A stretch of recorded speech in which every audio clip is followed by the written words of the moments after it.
Blood dripped from my nose onto my parents' doorstep as I pounded weakly with my good arm. My shoulders screamed in agony, hanging at an unnatural angle.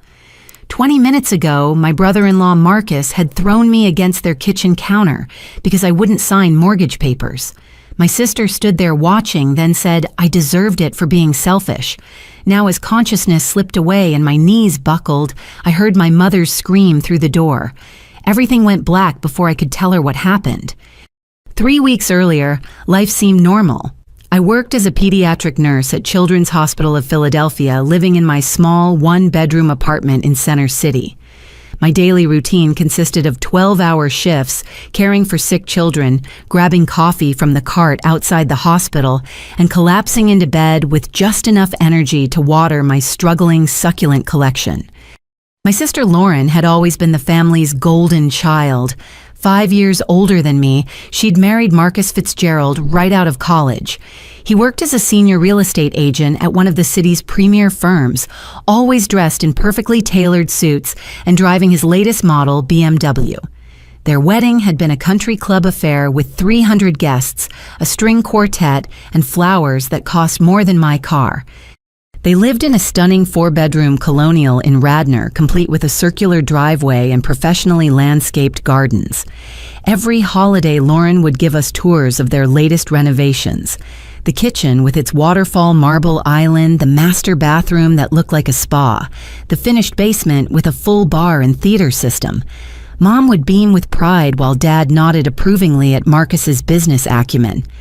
That particular Sunday started like any other family dinner. Mom had made her famous pot roast the dining room table set with her wedding china. I arrived straight from a particularly difficult shift where we'd lost a young patient to leukemia. The weight of that loss still pressed on my chest as I forced smiles and made small talk. Lauren looked radiant as always, her blonde hair freshly highlighted, wearing a cashmere sweater that probably cost more than my monthly groceries. Marcus sat beside her, scrolling through his phone between bites, occasionally showing her something that made them both smile conspiratorially. "We have exciting news," Lauren announced as Mom served dessert, her apple pie made from scratch like everything else. "Marcus and I are expanding our investment portfolio." Dad perked up at this. A retired accountant, he loved talking finances with Marcus. "Smart thinking in this market. What are you considering?" Marcus set down his phone, his salesman's smile clicking into place. "There's an incredible property in Ardmore.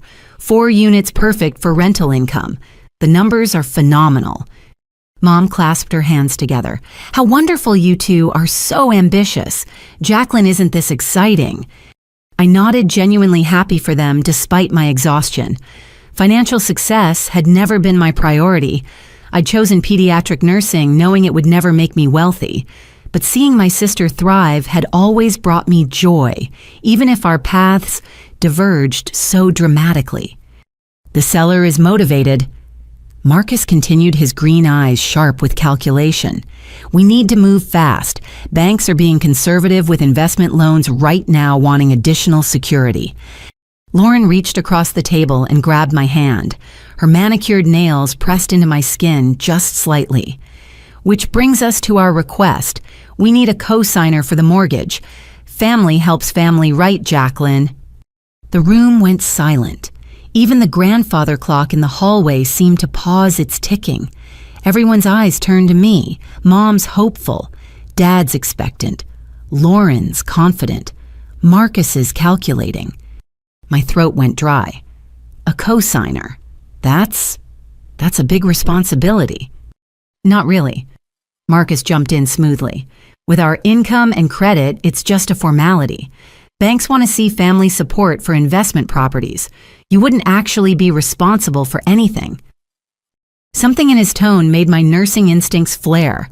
The same feeling I got when parents lied about how their child got injured. "Can I see the financial details first? The property information, your loan terms?" Marcus's face darkened like a storm cloud passing over the sun. His jaw clenched and I saw Lauren's hand move to his knee under the table. Lauren's perfect smile faltered. She tilted her head, studying me with eyes that suddenly seemed cold. "If you trusted us, you wouldn't need to see anything." The pressure started Monday morning. I'd barely clocked in for my shift when my phone buzzed with the first text from Lauren. "Hey sis, just wanted to follow up on yesterday. When can we meet to sign the papers?" I tucked the phone away, focusing on my morning rounds. The pediatric ward demanded full attention. IV medications to administer worried parents to comfort charts to update. But the messages kept coming. "Hello, I know you're working, but this is important. The seller won't wait forever, Jacqueline. Why are you ignoring your family?" By lunch break, I had 17 texts and 4 missed calls. I finally responded, "Lauren, I need time to think about this. Can we talk this weekend?" Her response came instantly. "Time." It's a simple signature. "Remember when you needed help with your college applications? I spent weeks helping you." The guilt trip had begun. Tuesday brought escalation. Lauren called during my break, her voice syrupy sweet with an undertone of steel. "Jacqueline, honey, I'm worried we got off on the wrong foot. Let me explain why this is so important. Marcus has worked incredibly hard to find this opportunity. His reputation is on the line with the seller." I sat in the hospital cafeteria pushing around a sad-looking salad. "I understand that, but co-signing means I'm equally responsible for the loan. What if something goes wrong?" "Nothing will go wrong." Her laugh sounded forced. "God, when did you become so negative? This isn't like you. Are you okay? Is someone influencing you?" The conversation deteriorated from there. She brought up every favor she'd ever done, driving me to school when I was in middle school, lending me her car for prom, introducing me to her friend group in college. Each memory twisted into a weapon. Wednesday, Marcus appeared at the hospital. I emerged from a patient room to find him chatting with the charge nurse, his 1,000-watt smile on full display. My colleague, Tracy, was actually giggling at something he'd said. "There's my favorite sister-in-law." He boomed loud enough for the entire floor to hear. "Brought you lunch from that Thai place you love." He held up a bag from a restaurant I'd mentioned once, maybe 2 years ago. The gesture would seem thoughtful to observers, but I recognized the calculated move. Marcus never did anything without an angle. "That's so sweet," Tracy gushed. "Jacqueline, you're lucky to have such a caring family." I forced a smile, accepted the bag. "Marcus, this is a surprise. I'm actually about to start rounds." "I'll walk with you," he said smoothly. "Just for a minute. I know how busy you are saving lives and all." He turned to Tracy. "She's amazing, isn't she? So dedicated. That's why we trust her completely with important family matters." The manipulation was masterful. In one conversation, he'd painted me as both a hero and someone who should naturally help family without question. As we walked down the hallway, his demeanor shifted. "Lauren's really hurt," he said quietly. "She feels like you don't trust us. After everything she's done for you." "This isn't about trust." I kept my voice low, aware of colleagues nearby. "It's about financial responsibility. Why do you need a co-signer if your finances are so solid?" His smile tightened. "Investment properties have different requirements. It's just bureaucracy. But if you can't help family..." He shrugged, letting the threat hang. Thursday brought my parents into the campaign. Mom called while I was grocery shopping after work. "Sweetheart Lauren came by today. She was crying." My stomach sank. "Mom..." "She told me about the investment property. Such a smart move for their future. Your father agrees it's an excellent opportunity." I stood in the cereal aisle, exhausted, still in my scrubs. "Did she mention it requires me to co-sign a mortgage, that I'd be legally responsible for hundreds of thousands of dollars?" "Oh, honey, that's just paperwork. You know Marcus handles all the finances. They'd never let anything happen to your credit." Mom's voice carried that particular tone she used when defending Lauren. Family supports each other. When Lauren graduated college, she helped you with your applications. "Mom, she proofread 2 essays. This is completely different." "Is it..." Her voice cooled. "Jacqueline Marie, I didn't raise you to be selfish. Your sister has always been there for you." The conversation ended with Mom's disappointment hanging heavy through the phone. Dad called an hour later with his own lecture about family obligations and missed opportunities. Friday afternoon, while reviewing patient charts, I got a text from my college friend Amy. "Hey, weird question. Did you already co-sign something for Lauren? She posted on Facebook thanking family for supporting their new investment." My blood ran cold. I immediately checked social media. There it was. Lauren's post with a photo of the property, gushing about their new venture and grateful for family who believe in our dreams. The comments were full of congratulations and assumptions about my involvement. Marcus had tagged me with a heart emoji. I called Lauren immediately. "What is this post? I haven't agreed to anything." "Oh, that," she sounded breezy. "I was just excited. I knew you'd come around. You always do." "Take it down now." "God, you're so dramatic." "Fine, but people are going to wonder why you're not supporting us." That evening, exhausted and frustrated, I opened my laptop. If they wanted to play games, I'd do my homework. What I found changed everything. A simple property record search revealed the first red flag. The amazing investment they'd described wasn't what it seemed. But that was just the beginning. Public records told a story Lauren had hidden. 3 mechanics' liens against Marcus's real estate business. 2 lawsuits from former clients claiming fraudulent misrepresentation. His real estate license had been suspended twice in other states before he'd moved to Pennsylvania. My hands shook as I dug deeper. Their perfect house in Radnor, a notice of default, had been filed 2 months ago. They were in pre-foreclosure. The BMW Marcus drove leased under his company name, which showed a tax lien. The investment property they wanted wasn't an investment at all. It was their attempt to use rental income to save their house. The loan amount they needed was staggering, over $600,000, more than twice my annual salary as a nurse. My phone lit up with another text from Lauren. "You're coming to Sunday dinner, right? We can sign the papers after dessert. Make this easy on everyone." I screenshotted every document, every lien, every lawsuit. My computer's clock showed 2 in the morning, but sleep was impossible.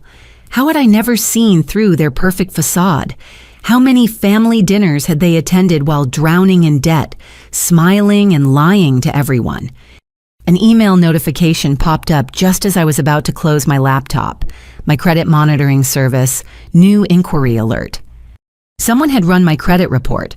The inquiry came from a mortgage company with Lauren listed as the requesting party. She'd used my social security number, information she'd had since helping me with my first apartment application years ago. Below that, another alert. A mortgage application had been started in my name, status incomplete. But there it was. My information, my credit, my future being gambled without my consent. I stared at the screen, feeling something harden inside my chest. They hadn't just asked for help, they'd already tried to steal it. The evidence folder on my desktop grew as I downloaded everything. Come Sunday, I'd be ready. What I didn't know was how far they'd go when cornered. Saturday morning arrived with a deceptive calm.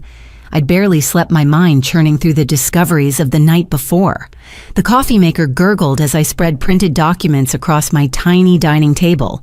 Liens, lawsuits, foreclosure, notices the unauthorized credit inquiry. My phone rang. Mom.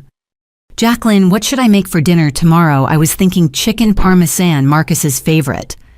Of course it was Marcus's favorite. Everything in our family seemed to revolve around keeping Lauren and Marcus happy. "Mom, we need to talk about something serious. If this is about the co-signing, your father and I have discussed it. We think you're being unnecessarily difficult." I rubbed my temple, feeling a headache building. "It's more than that. I've discovered some things about their finances." "Stop right there." Mom's voice turned sharp. "I don't want to hear you spreading gossip about your sister. Whatever you think you found, I'm sure there's an explanation." The line went dead. She'd actually hung up on me. I spent the morning organizing my evidence, creating a clear timeline. The pattern was devastating. Marcus and Lauren had been living beyond their means for years, using increasingly desperate measures to maintain their facade. The first lawsuit dated back 3 years. A young couple claiming Marcus had hidden major foundation issues when selling them a house. They'd won a judgment of $80,000. Marcus had declared bankruptcy to avoid paying. The second lawsuit was more recent, an elderly widow alleging Marcus had convinced her to sell her home far below market value, promising to find her a perfect retirement community that never materialized. But the real shock came when I cross-referenced business records. Marcus didn't work for a premier real estate firm anymore. He'd been terminated 18 months ago. His current office was a virtual address, a mailbox in a strip mall. My phone buzzed. A text from an unknown number. "Your sister says you're co-signing tomorrow. Smart choice. Would hate for this to get messy. T." My blood ran cold. Who was T? What kind of people had they involved in this? I called my friend from college who worked in banking. "Sarah, hypothetically, if someone took out a loan with a co-signer and defaulted, what happens?" "The co-signer becomes fully responsible," she said immediately. "The bank will come after their assets, wages, everything. Why, you're not thinking of co-signing something, are you?" "No, but can you look up some mortgage applications for me?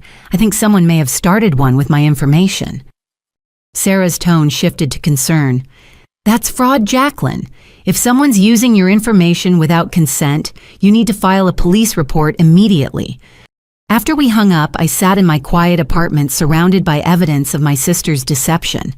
The Lauren I thought I knew, successful, confident, protective older sister, had never really existed. She'd been playing a role and I'd been too blinded by childhood memories to see it. Another text from the unknown number, "TikTok. Your sister owes people who don't accept excuses." I screenshot that too, adding it to my growing file. Whatever Lauren and Marcus had gotten into, they were trying to drag me down with them. That evening, I did something I'd never done before. I called a lawyer. "Based on what you're describing," Attorney Patricia Coleman said after reviewing my summary, "you're looking at attempted fraud, identity theft, and possibly extortion with these threatening texts. Do not under any circumstances sign anything, and consider getting a restraining order." Against my own sister. Your sister who's already committed fraud by accessing your credit without authorization. Family members commit more financial crimes against relatives than strangers do. They count on emotional manipulation to avoid consequences. Her words echoed as I prepared for Sunday dinner. I'd switched my phone to record, placed all my documents in a folder in my car. Every instinct screamed to avoid the confrontation, but running would only delay the inevitable. Sunday arrived overcast and humid, the air thick with impending storm. Pathetic fallacy, my high school English teacher would have called it. Nature reflecting the human drama about to unfold. I parked behind Marcus's BMW, the one I now knew he couldn't afford. Through the dining room window, I could see them all gathered laughing at something. The perfect family tableau built on lies. My evidence folder felt heavy as I walked to the door. Inside were 3 years of deception, proof that my sister had been lying to everyone who loved her. But worse than the lies was what she'd tried to do to me. Use my trust, my credit, my future as a lifeline for her sinking ship. I raised my hand to knock, then paused. Through the window, I watched Lauren throw her head back in laughter, diamond earrings catching the light. Marcus had his arm around her, playing the successful husband. My parents gazed at them with such pride.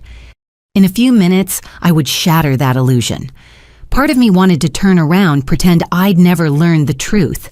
But the threatening texts on my phone and the fraudulent credit inquiry made that impossible. They'd forced my hand by trying to steal what they couldn't manipulate from me. Thunder rumbled in the distance as I finally knocked. The last normal moment before everything changed. Lauren answered the door, her smile bright and false as her diamonds. "There you are, we were starting to worry. Come in, come in. Marcus has the papers all ready for after dinner." I stepped inside, gripping my folder tighter. The house smelled like garlic and rosemary from Mom's cooking. Dad called out a greeting from the living room where he and Marcus were watching golf. "Actually," I said, my voice steadier than I felt, "I think we should discuss those papers now. I have some questions about the property." Lauren's smile flickered but held. Of course, Marcus Honey Jacqueline wants to go over the investment details. Marcus appeared, golf still playing behind him. His salesman's smile was perfectly in place, but I noticed tension in his shoulders. Great, I've got everything set up in the office. Just need your signature and we can move forward with this amazing opportunity. First, I'd like to see the property details, your current mortgage statements, and the loan terms. I said, pulling out my phone to show I meant business. That's all standard stuff. Marcus said, his smile finally slipping. Nothing you need to worry about. If it's standard, then showing me shouldn't be a problem. Lauren stepped closer, lowering her voice. Why are you being like this? We're family. Which is exactly why I need to see everything. I met her gaze steadily. Unless there's something you're hiding. The temperature in the room seemed to drop. Mom appeared in the doorway, dish towel in hand. Everything okay? Fine, Mom, Lauren said quickly. Jacqueline just has some questions. Marcus will answer everything, won't you, honey? Marcus's jaw worked like he was chewing glass. Of course. Let's go to the office. I followed them down the hallway, my heart pounding. Their home office was all dark wood and leather designed to impress. Marcus gestured to papers spread across the desk. The mortgage application with my name already filled in as co-signer. See, everything's in order. Just need your signature here, here, and here. I set my folder on the desk. Before I sign anything, let's discuss why you were terminated from Coldwell Banker 18 months ago. The silence was deafening. Lauren's face went white, then red. Marcus's mask finally cracked completely. How dare you investigate us? Lauren hissed. How dare you access my credit report without permission? I countered. That's fraud, Lauren. So is starting a mortgage application in my name. We didn't, that's not, Marcus stammered. I pulled out the printed evidence. 3 liens against your business, 2 lawsuits for fraud. Your house is in pre-foreclosure. You're not buying an investment property. You're trying to save yourselves from bankruptcy. Lauren sank into a chair. You don't understand. We just hit a rough patch. The market didn't forge my signature. The market didn't send me threatening texts from someone named T. Marcus's face went gray. How do you know about Tony? So T is Tony, and who exactly is Tony? Nobody, Lauren said quickly, too quickly. Just a private lender. A loan shark, I said flatly. You borrowed from a loan shark. Mom's gasp from the doorway made us all turn. She and Dad stood there, Dad's face darkening with each word. Lauren Michelle. Dad's voice was deadly quiet. What have you done? We had no choice, Lauren burst out. The banks wouldn't extend our credit. We just needed bridge money until this deal. There is no deal, I said. This is all a house of cards and you're trying to make me the foundation. I spread out all my evidence, every lien, every lawsuit, every default notice. My family crowded around the desk, the truth laid bare in black and white. $600,000. Dad read, his voice hollow. You were going to make Jacqueline responsible for $600,000. She wouldn't actually pay anything, Marcus protested. We just needed her credit score to qualify. And when you defaulted, I asked, when you couldn't make payments just like you can't now, what happens to me then? That wouldn't happen, Lauren insisted, but her voice lacked conviction.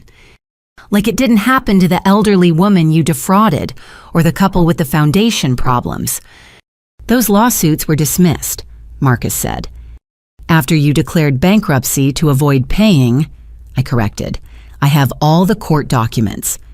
Thunder cracked overhead and rain began pelting the windows. The storm had arrived. Lauren looked at our parents, tears forming. We're desperate.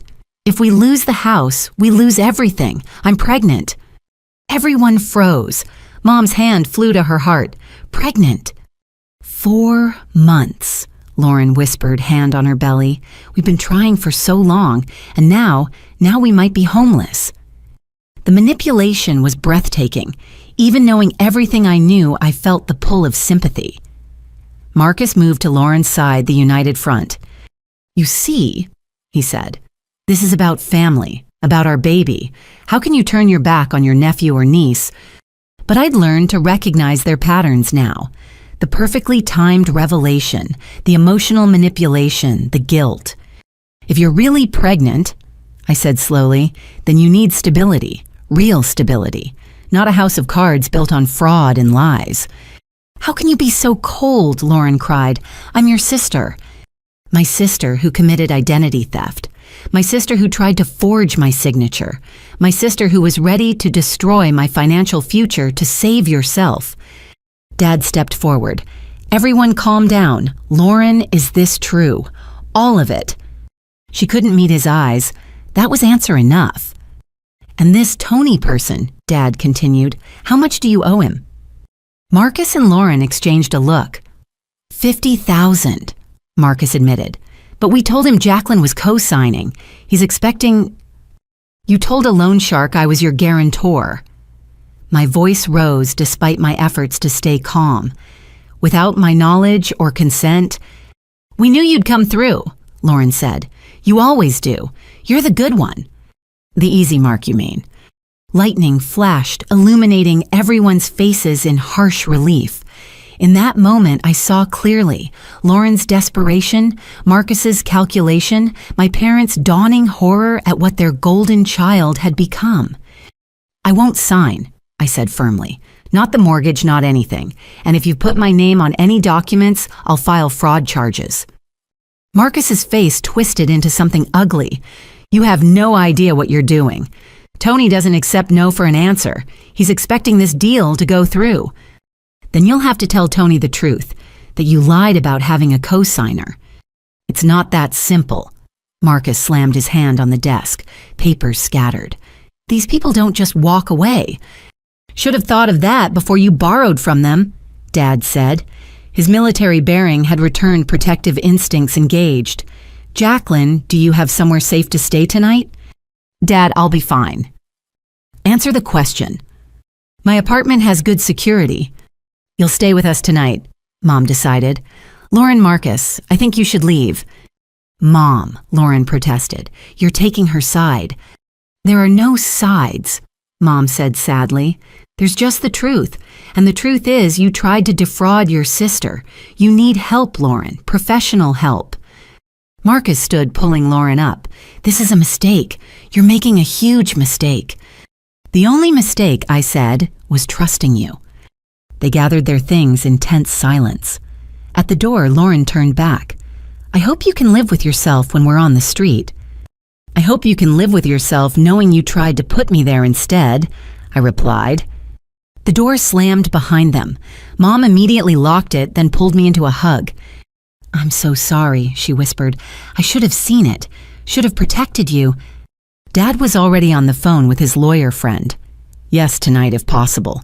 My daughter's been threatened. Through the window, I watched Marcus's BMW peel out tires squealing. The storm raged overhead, but inside, for the first time in weeks, I felt safe. What I didn't know was that Marcus would return within the hour, and this time he wouldn't bother with manipulation. The real storm was just beginning. The hour after Lauren and Marcus left felt surreal. Mom mechanically cleaned up the untouched dinner while Dad made phone calls to lawyer friends and security companies. I sat at the kitchen table, exhausted but wired adrenaline still coursing through my system. I've arranged for a security system installation tomorrow, Dad announced. And Jim Patterson, remember him from the VFW, he's a lawyer now. He can see you Monday morning about the identity theft. Mom set a cup of tea in front of me with shaking hands. I keep thinking about all the signs we missed, the expensive gifts when they were supposedly saving for a house, the vacations they couldn't afford. They were good at hiding it, I said. I'm a nurse trained to spot deception in abuse cases, and I missed it too. Thunder rattled the windows. The storm had intensified, rain coming down in sheets. Dad checked the locks again, a habit from his military days that had never fully faded. Maybe we should call the police now, Mom suggested. Those texts you received. And tell them that my sister's husband borrowed money from sketchy people. I shook my head, without an actual threat. The doorbell cut through my words. We all froze. Stay here, Dad commanded, moving toward the door with the careful steps of someone who'd been in dangerous situations before. Through the rain-streaked window, I could see Marcus's BMW back in the driveway. My stomach dropped. "Don't open it," Mom whispered. But Dad was already checking the peephole. "It's just Marcus, alone." "I'll handle this," I said, standing. Something in my gut told me this confrontation was inevitable. "Absolutely not," Dad said. "He's here for me. Let me talk to him. You stay close." Before my parents could protest further, I opened the door. Marcus stood on the porch, rain-soaked and desperate. His usually perfect hair hung limp, his expensive shirt clinging to his frame. "We need to talk," he said, "alone. Anything you have to say can be said right here." His jaw clenched. "You don't understand what you've done. These people I owe, they don't accept excuses. I told them you were signing tomorrow. That's your problem, not mine." "It's about to be your problem." His composure cracked completely. "They know where you work, where you live. You think your building's security will stop them." Dad stepped into view. "Are you threatening my daughter?" "I'm trying to protect her." Marcus ran his hands through his wet hair. "If this deal doesn't go through, they'll come after all of us. Lauren, too. You want your pregnant sister hurt because you couldn't sign a few papers." "Is she even pregnant?" I asked bluntly. "Or is that another manipulation?" The question seemed to break something in him. "Of course she's pregnant 4 months. We've been trying for years, spent everything on fertility treatments. Do you know what that does to a person? To a marriage? So you decided to commit fraud. We decided to survive." He stepped closer, and I smelled alcohol on his breath. "You with your stable job and your simple life. You have no idea what it's like to have everyone expect perfection. Lauren's family looking at us like we're success stories while we're drowning. That's not my fault. No, you don't think your parents comparing us helped drive her to this perfect Jacqueline, the nurse saving lives. Selfless Jacqueline who doesn't care about money. Saint Jacqueline who judges the rest of us mere mortals." His words stung because there was a grain of truth in them. Had my choice of career made Lauren feel like she had to achieve financial success to matter? "Don't let him manipulate you," Dad warned. Marcus laughed bitterly. "Manipulate? I'm trying to save my family. Sign the papers, Jacqueline. Please. I'll pay you back every penny. With what money, you're already in foreclosure. I have deals in the pipeline, big ones. I just need time." "More lies," I said. "You don't even have a real office anymore." His face darkened. "You self-righteous. You know what, I tried being nice." He pulled out his phone. "One call to Tony and this becomes his problem to solve. You want that on your conscience?" "You're drunk," Dad said. "Leave now or I'm calling the police." Marcus swayed slightly, rain and alcohol making him unsteady. "Police. You think they care about family disputes by the time they arrive?" He lunged forward suddenly, trying to push past me into the house. Dad reacted instantly, decades of military training kicking in. He grabbed Marcus's arm, twisting it behind his back in one smooth motion. "Big mistake," Dad growled. Marcus struggled, cursing. "Get off me! This is assault!" "You attempted to force entry into my home," Dad said calmly. "I'm making a citizen's arrest. Jacqueline, call 911. I reached for my phone, but Marcus broke free with desperate strength. He spun around, wild-eyed, and grabbed my wrist. "Just sign the damn papers." "Let go." I tried to pull away, but his grip tightened painfully. Everything happened fast then. Dad moved to intervene. Marcus shoved him hard, sending my 70-year-old father stumbling backward. Mom screamed, and something in me snapped. All the weeks of manipulation, the threats, the lies, it crystallized into pure anger. I wrenched my arm free and shoved Marcus back onto the porch. "Enough, you want to destroy your life, fine, but you're not taking me down with you." He stood there in the rain chest, heaving. "You'll regret this. When Tony comes for his money, when Lauren loses the baby from stress, when your parents realize they raised a selfish daughter who wouldn't help family, you'll regret this." "The only thing I regret," I said, "is not seeing who you really were sooner." I slammed the door and locked it. Through the window, I watched Marcus stumble to his car. He sat there for a long moment before finally driving away, tires spinning on the wet pavement. "Is everyone okay?" I asked, helping Dad to a chair. "I'm fine," he said, though he was rubbing his shoulder. "Your mother?" Mom stood frozen by the wall, tears streaming. "This can't be happening. This can't be our life." I hugged her tight. "It's going to be okay." "Is it?" She pulled back to look at me. "He's right about one thing. These people he owes, what if they come after you?" "Then we handle it," Dad said firmly, "but Jacqueline's not destroying her future because Marcus made bad choices." My phone buzzed. "Lauren, what did you do? Marcus came home drunk and hysterical. You've ruined everything. I hate you."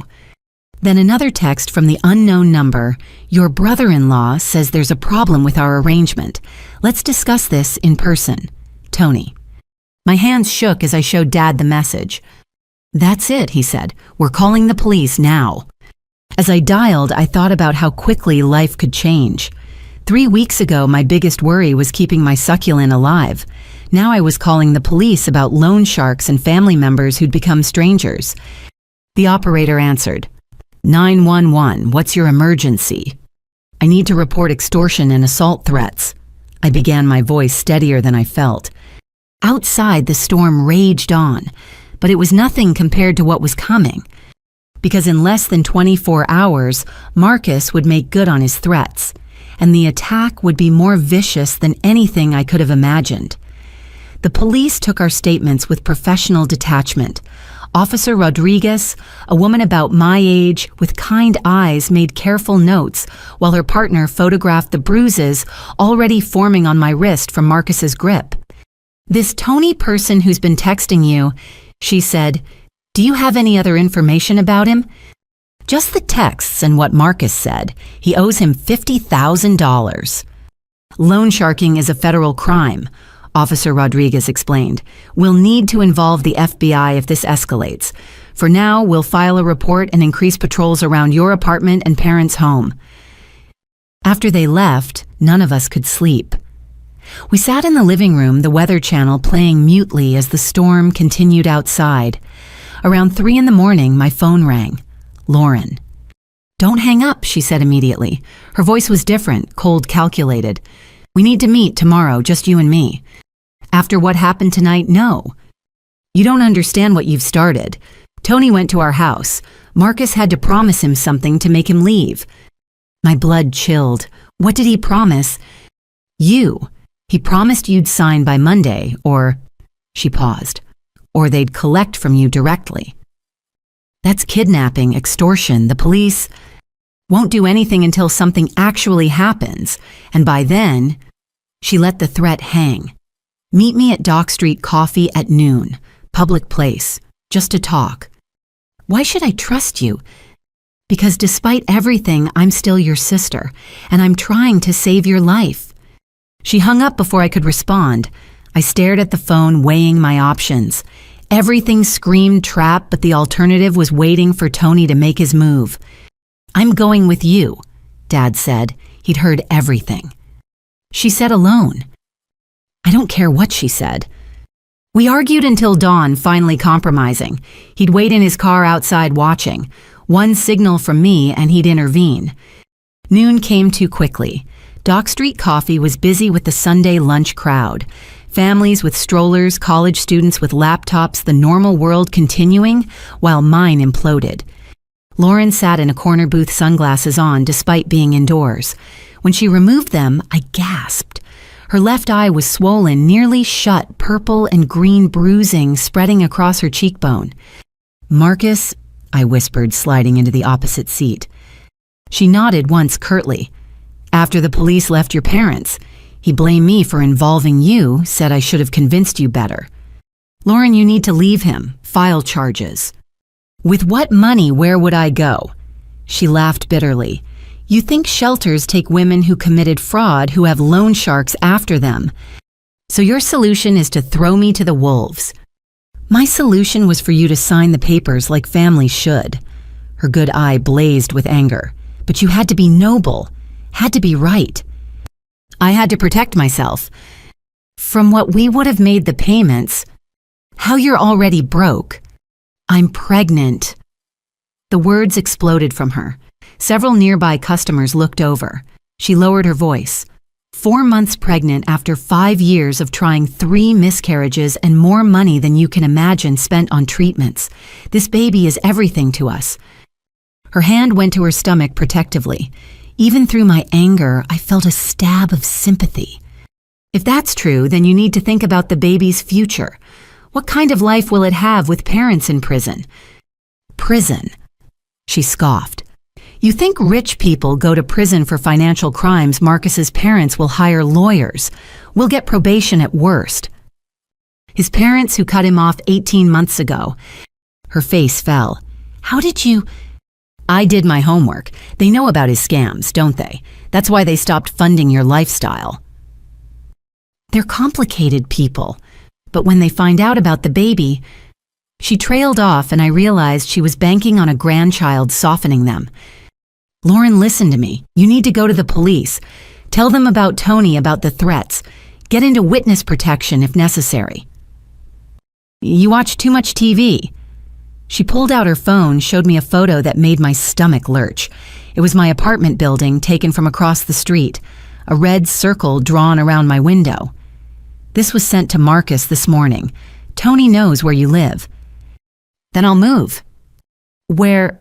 How long you think men like Tony just forget? She leaned forward. Sign the papers, Jacqueline. Please. I'll make sure Marcus pays everything. You'll never hear from us again after this. You can't guarantee that. I can try. Trying isn't good enough when it's my future on the line. Her face hardened. Then you've made your choice, and we've made ours. What does that mean? She stood pulling on her sunglasses. Marcus already put your name down as guarantor with Tony. Showed him forged documents saying you agreed. If you don't make it official by tomorrow night, Tony will come to collect his investment. From you. You're bluffing. Am I? She adjusted her purse and I caught a glimpse of papers inside. Legal documents with my name visible. We already practiced your signature. Marcus got good at it. Good enough to fool Tony. The coffee shop suddenly felt too small, too hot. You forged my signature on loan documents with a criminal... We did what we had to do. She moved to leave, then paused. You know what the saddest part is? If you'd just helped us from the beginning, none of this would have happened. The assault, the threats, Tony, all of it could have been avoided. You're really going to blame me for your crimes. I'm going to blame you for not being a sister when I needed one. Her voice cracked slightly. Do you remember when we were kids? You were 7, I was 12. You fell off your bike and scraped your knee so badly. I carried you 6 blocks home, ruined my favorite jeans from the blood. You cried the whole way, but you trusted me to get you safe. The memory hit unexpectedly hard. I did remember. Her arms around me, her voice promising everything would be okay. That was before you decided money mattered more than family, I said quietly. Money is family. She slammed her hand on the table. How do you think I'll feed my baby, pay for doctors? Give it any kind of life, love doesn't pay rent, Jacqueline. It doesn't buy formula or diapers or health insurance. There are programs, welfare food stamps. That's your solution. She laughed harshly. I've watched Mom clip coupons for 30 years, watched Dad check restaurant prices before ordering. That's not the life I wanted. So you chose crime instead? I chose survival, and now you're choosing to let your nephew or niece suffer for your principles. She turned to leave. Desperation made me grab her arm. Lauren, wait. What if I helped another way, smaller loan payment plan? For a moment, her mask slipped. I saw my sister again, scared, desperate, drowning. Then Marcus appeared in the coffee shop doorway and her walls slammed back up. Too late, she whispered. He's already here. Marcus looked terrible. Unshaven clothes, wrinkled eyes, bloodshot. But what scared me was the calm that had replaced last night's hysteria. The calm of someone who'd made a decision. Jacqueline. He nodded politely as if we were casual acquaintances. Thank you for meeting with Lauren. Marcus, we need to talk about... No more talking. He pulled out an envelope, set it on the table. Sign these or don't, but understand the consequences either way. Is that a threat? It's reality. Tony expects his money by tomorrow night, either from the property deal we promised or, he shrugged, from whatever assets he can extract from you. You mean he'll hurt me? I mean he'll collect, however he needs to. Dad appeared, then having seen Marcus arrive. Everything okay here? Fine, Marcus said smoothly. Just leaving. Jacqueline has 24 hours to decide. After that, he put his arm around Lauren. It's out of our hands. They left together, Lauren not looking back. Dad immediately called the police to update them on the threats. I sat staring at the envelope, afraid to open it, but knowing I had to. Inside were mortgage documents, loan agreements, and a personal guarantee making me responsible for $800,000. Not the $600,000 they'd originally mentioned. The extra $200,000, I realized, was likely Tony's loan, plus interest. We're going to the FBI, Dad decided. This is beyond local police. But even as we made plans called lawyers took precautions, I knew we were playing catch-up. Marcus and Lauren had been planning this for months. We had 24 hours. That night, I stayed at my parents' again. We ordered Chinese food no one ate, jumped at every car passing outside. Mom kept checking on me, bringing tea, extra blankets, anything to feel useful. Maybe I should just sign, I said around midnight. If it keeps everyone safe. No, Dad said firmly. That's not how you deal with extortion. You can't negotiate with people who've already shown they'll hurt you. But as I lay in my childhood bed staring at glow-in-the-dark stars I'd put up in middle school, I wondered if principles were worth dying for. Lauren was right about one thing. Love didn't pay bills. But was survival worth becoming someone you couldn't face in the mirror? My phone buzzed, another unknown number. Tick-tock, little nurse. Marcus says you're being stubborn. I don't like stubborn. Makes my job harder. T. I didn't sleep. Just waited for dawn for the FBI office to open for some miracle that would make this nightmare end. What I didn't expect was for the nightmare to come to me first. Because Monday afternoon, when I thought I had a few hours left to decide, Marcus would prove that 24 hours had been a generous estimate. He'd already decided what would happen if I didn't sign. And Lauren would stand by and watch. Monday arrived with false normalcy. Birds chirped outside my parents' guest room window. The coffee maker gurgled downstairs. If not for the FBI appointment at 10 and the deadline hanging over my head, it could have been any other day. I'd called in sick to work, my first unscheduled absence in 2 years. My supervisor, Sharon, had been understanding when I'd vaguely mentioned family emergency, but I heard the concern in her voice. Jacqueline, if you need anything, if someone's hurting you, I'm handling it, I'd assured her, touched by her instinctive nurse's recognition that something was seriously wrong. Dad drove me to the FBI office in downtown Philadelphia. The federal building felt imposing with its concrete walls and metal detectors. Agent Sarah Chen, no relation to my brother-in-law, she assured me with dry humor, took detailed notes as I laid out everything. The forged signatures, the threats, Tony's involvement. We've been watching Anthony Tony Torino for years, she revealed. He operates out of South Philly, runs money through construction companies. Your brother-in-law borrowing from him shows spectacular poor judgment. Can you arrest him, Tony? I mean, we need more evidence. Your testimony helps, but... She hesitated. These cases take time. Months, sometimes years. I have until tonight. We can offer protective custody. For how long I have a job, a life. Agent Chen's expression was sympathetic but firm. Your life won't matter much if Torino decides to make an example of you. We left with more questions than answers. The FBI would investigate, but investigations took time I didn't have. They suggested I vary my routine, stay with friends, consider leaving town temporarily. Running away, I muttered in the car. That's their solution. Strategic retreat, Dad corrected. Nothing wrong with living to fight another day. It was already 2 in the afternoon. The deadline loomed, but I needed things from my apartment. Clothes, medications, important documents. Against Dad's protests, I insisted we stop there. 5 minutes, I promised. In and out. The apartment building looked normal. Residents, walking dogs, maintenance, watering the lobby plants, security guard at the desk who knew me by name. "Hey, Mike." I waved, trying to appear casual. "Jacqueline feeling better? You look tired." "Just need to grab some things. My dad's with me." Mike buzzed us through with his usual friendly smile. The elevator ride felt endless. Dad insisted on going first down the hallway, checking corners like he was back in Vietnam. My apartment door stood slightly open. We both froze. I distinctly remembered locking it when I'd left Saturday morning. "Back to the elevator," Dad whispered. "Now," but I heard something inside, crying, a woman crying. "Lauren." I called out against Dad's frantic gestures to stay quiet. "Jacqueline." Her voice was muffled, pained. "Help me, please." Every instinct screamed trap, but I couldn't ignore my sister's distress. I pushed the door wider.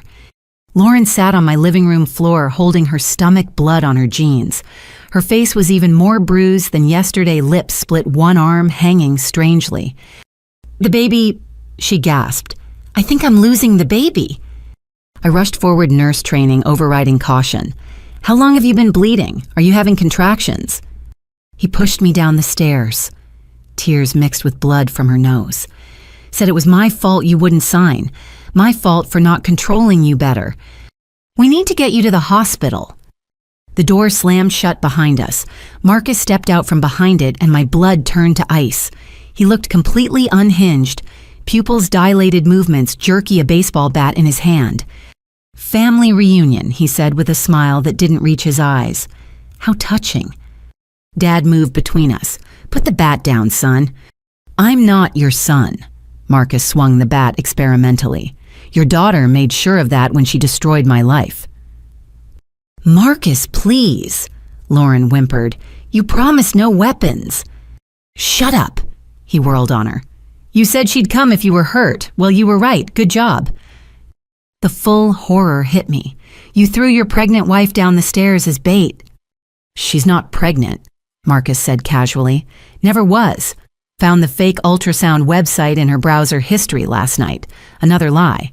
But hey, what's one more?" Lauren's sobs intensified. The blood was real, though. That much my medical training confirmed. "She still needs medical attention," I said carefully. "Let me help her." "After you sign." He pulled papers from his jacket. "Right here, right now. Then everyone gets what they need." "Don't do it," Dad warned. Marcus's face darkened. "Old man, you've interfered enough." The swing came fast. Dad tried to dodge, but the bat caught his shoulder, spinning him into the wall. He went down hard. "Dad," I started toward him, but Marcus blocked me. "Sign the papers." Okay, I'll sign. Just let me check on him."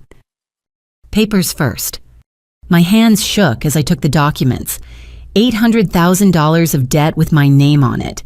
My future destroyed with a pen stroke. But Dad was groaning on the floor, possibly concussed, and Lauren was still bleeding. I started to sign, then stopped. "This won't end here. You know that, right? Tony will want more. There's always more." "Not my problem once you sign." "It'll always be your problem. You think men like Tony just walk away satisfied." "Sign." He raised the bat again. In that moment, I made a decision that would haunt me. I threw the papers in his face and lunged for my kitchen. Marcus's roar of rage followed me. I heard the bat whistle past my ear, slamming into the wall. Plaster exploded. I grabbed the first thing I could reach, a knife from the block on my counter. "Back off." I held it between us, my hand surprisingly steady. He laughed. "You won't use that, not sweet, helpful Jacqueline." "Try me." We faced off in my tiny kitchen. Behind him, I could see Dad struggling to sit up. Lauren had crawled toward the door, leaving a blood trail on my carpet. "You know what your problem is," Marcus said, still holding the bat. "You think you're better than us, the noble nurse, the good daughter, but you're just scared. Scared to take risks, to want more. I want plenty, just not at the cost of my soul." Your soul." He laughed bitterly. "I gave up my soul the day I married into your family. Do you know what it's like having your parents look at me like I'm never good enough? Their precious Lauren slumming with a working-class guy. So you decided to prove them right by becoming a criminal." His face contorted. "I decided to become rich, whatever it took." He feinted left, then went right. I slashed with the knife, catching his sleeve, drawing blood. He howled and swung the bat. I tried to dodge, but there wasn't enough room. The bat connected with my shoulder. Blinding pain shot down my arm as I heard something crack and separate. The knife flew from my nerveless fingers. I screamed, falling backward into the counter. Marcus stood over me, bat raised for another blow. Should have just signed. That's when Dad tackled him from behind. 70 years old with a probable concussion, but still fighting. They went down in a tangle of limbs, the bat rolling away. "Run!" Dad yelled. But I couldn't run, couldn't even stand. My shoulder was dislocated, possibly broken. Every movement sent waves of agony through me. Marcus threw Dad off with younger strength and scrambled for the bat. Dad grabbed his ankle, buying me precious seconds. I pulled myself up, using my good arm, stumbling toward the door. Lauren lay in front of it, semi-conscious. "Move," I gasped. She looked up at me with glazed eyes. "You should have just signed the mortgage." The words hit harder than the bat. Even now, bleeding on my floor, she blamed me. Marcus broke free from Dad and came at me again. This time, his swing connected with my ribs. I felt them crack breath, leaving in a whoosh. The second hit caught my face, blood filling my mouth and nose. I went down hard, the world spinning. Through blurred vision, I saw Dad trying to get up, saw Marcus standing over me with the bat raised one final time. "Stop," Lauren's voice stronger now. "You'll kill her." So Marcus was beyond reason. She killed us first. But the distraction was enough. I grabbed his ankle and pulled with desperate strength. Off balance, he stumbled. The bat came down, missing me by inches, embedding in the floor. Police sirens wailed outside. Someone, probably Mike from the security desk, had called them. Marcus's face went white. "You stupid, this isn't over!" He ran for the door, shoving past Lauren. She reached for him weakly. "Don't leave me." But he was gone, footsteps pounding down the hallway. I lay on my floor, blood pooling beneath my face, every breath agony. My shoulder hung at an impossible angle.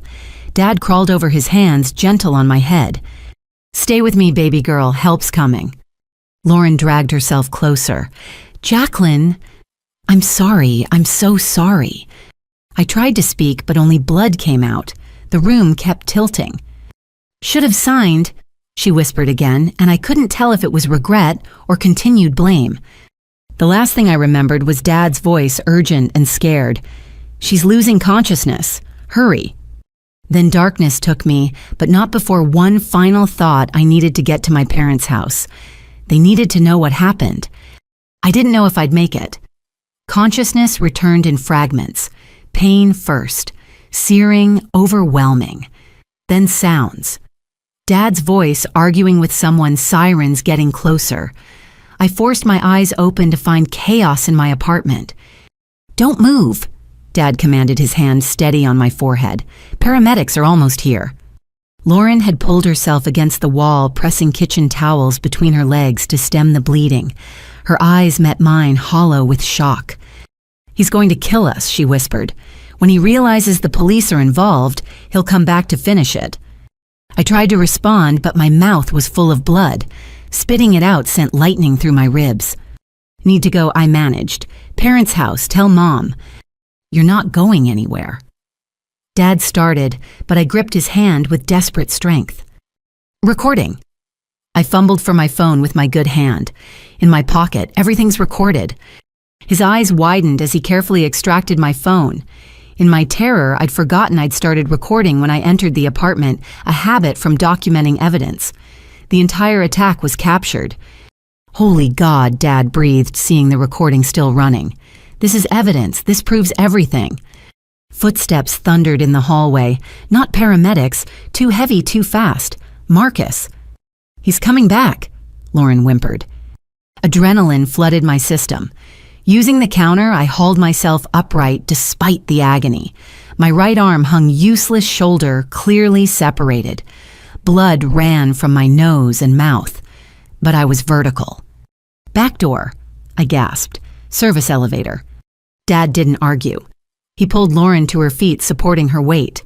I stumbled behind them, leaving bloody handprints on the walls. My apartment had 2 exits, a luxury I'd paid extra for never imagining I'd need it for escape. The main door burst open just as we reached the kitchen's back exit. Marcus's voice roared behind us, incoherent with rage. The service hallway was narrow, meant for maintenance. We half ran, half fell toward the elevator. Lauren moaned with each step, leaving a trail of blood. My vision kept graying at the edges. Almost there, Dad encouraged. The elevator doors were closing when Marcus appeared at the hallway's end. Our eyes met for one terrifying moment before the doors shut completely. Parking garage, I mumbled. My car. You can't drive like this. You drive. Just need to get home to Mom. The garage was eerily quiet. Dad bundled us into my Honda, Lauren in back, me slumped in the passenger seat. He peeled out just as Marcus burst from the stairwell. Call 911, Dad ordered, but I was already dialing with shaking fingers. This is Jacqueline Morris. My brother-in-law just attacked us at 1547 Spring Garden Street, apartment 4B. He's still in the building, armed and dangerous. There's evidence. I gave them what details I could before the phone slipped from my numb fingers. Dad navigated traffic while I fought to stay conscious. Every bump sent fresh agony through my ribs. Why Mom's house? Dad asked. The hospital. Need to tell her in person. What happened? Before versions change. I knew Lauren. Even now, she'd find a way to minimize excuse rewrite history. Mom needed the truth while it was still raw, still undeniable. The 20-minute drive felt eternal. Lauren had gone quiet in the back seat and I couldn't turn to check on her. My shoulders screamed with every breath. Stay awake, Dad commanded whenever my eyes drifted shut. Tell me about work, your patients. So I rambled about the pediatric ward, about little Timmy with leukemia, who'd finally gone into remission, about the new NICU equipment we'd fundraised for. Anything to keep conscious. We pulled into my parents' driveway as the sun began setting. Had it really only been a few hours since the FBI meeting? It felt like days. Mom must have been watching because she flew out the front door. The scream that tore from her when she saw me made my heart break. Oh my God, what happened? Marcus, Dad said simply. Help me get them inside. But I couldn't make it. My legs gave out on the front walkway. I went down hard on my knees, jarring every injury. The pain was extraordinary. Hospital, Mom cried. We need... No. I gripped her hand. Listen first, please, while I can still talk. So there on my parents' front lawn, where I'd played as a child, I told my mother the truth. Marcus's attack, Lauren's betrayal, the baseball bat, the fake pregnancy used as bait. Every ugly detail poured out with my blood onto the grass. Mom's face cycled through disbelief, horror, rage. When I showed her the recording on my phone, she actually recoiled from the violence captured there. Lauren. She looked at her eldest daughter, who'd collapsed against Dad. You were part of this. I didn't know I just wanted Jacqueline to come, to talk. Lauren's voice was weak, but the manipulation was still there. I'm hurt too, Mom. I might be miscarrying. You're not pregnant. The words tore from me. Marcus said so, checked your browser history, fake ultrasound sites.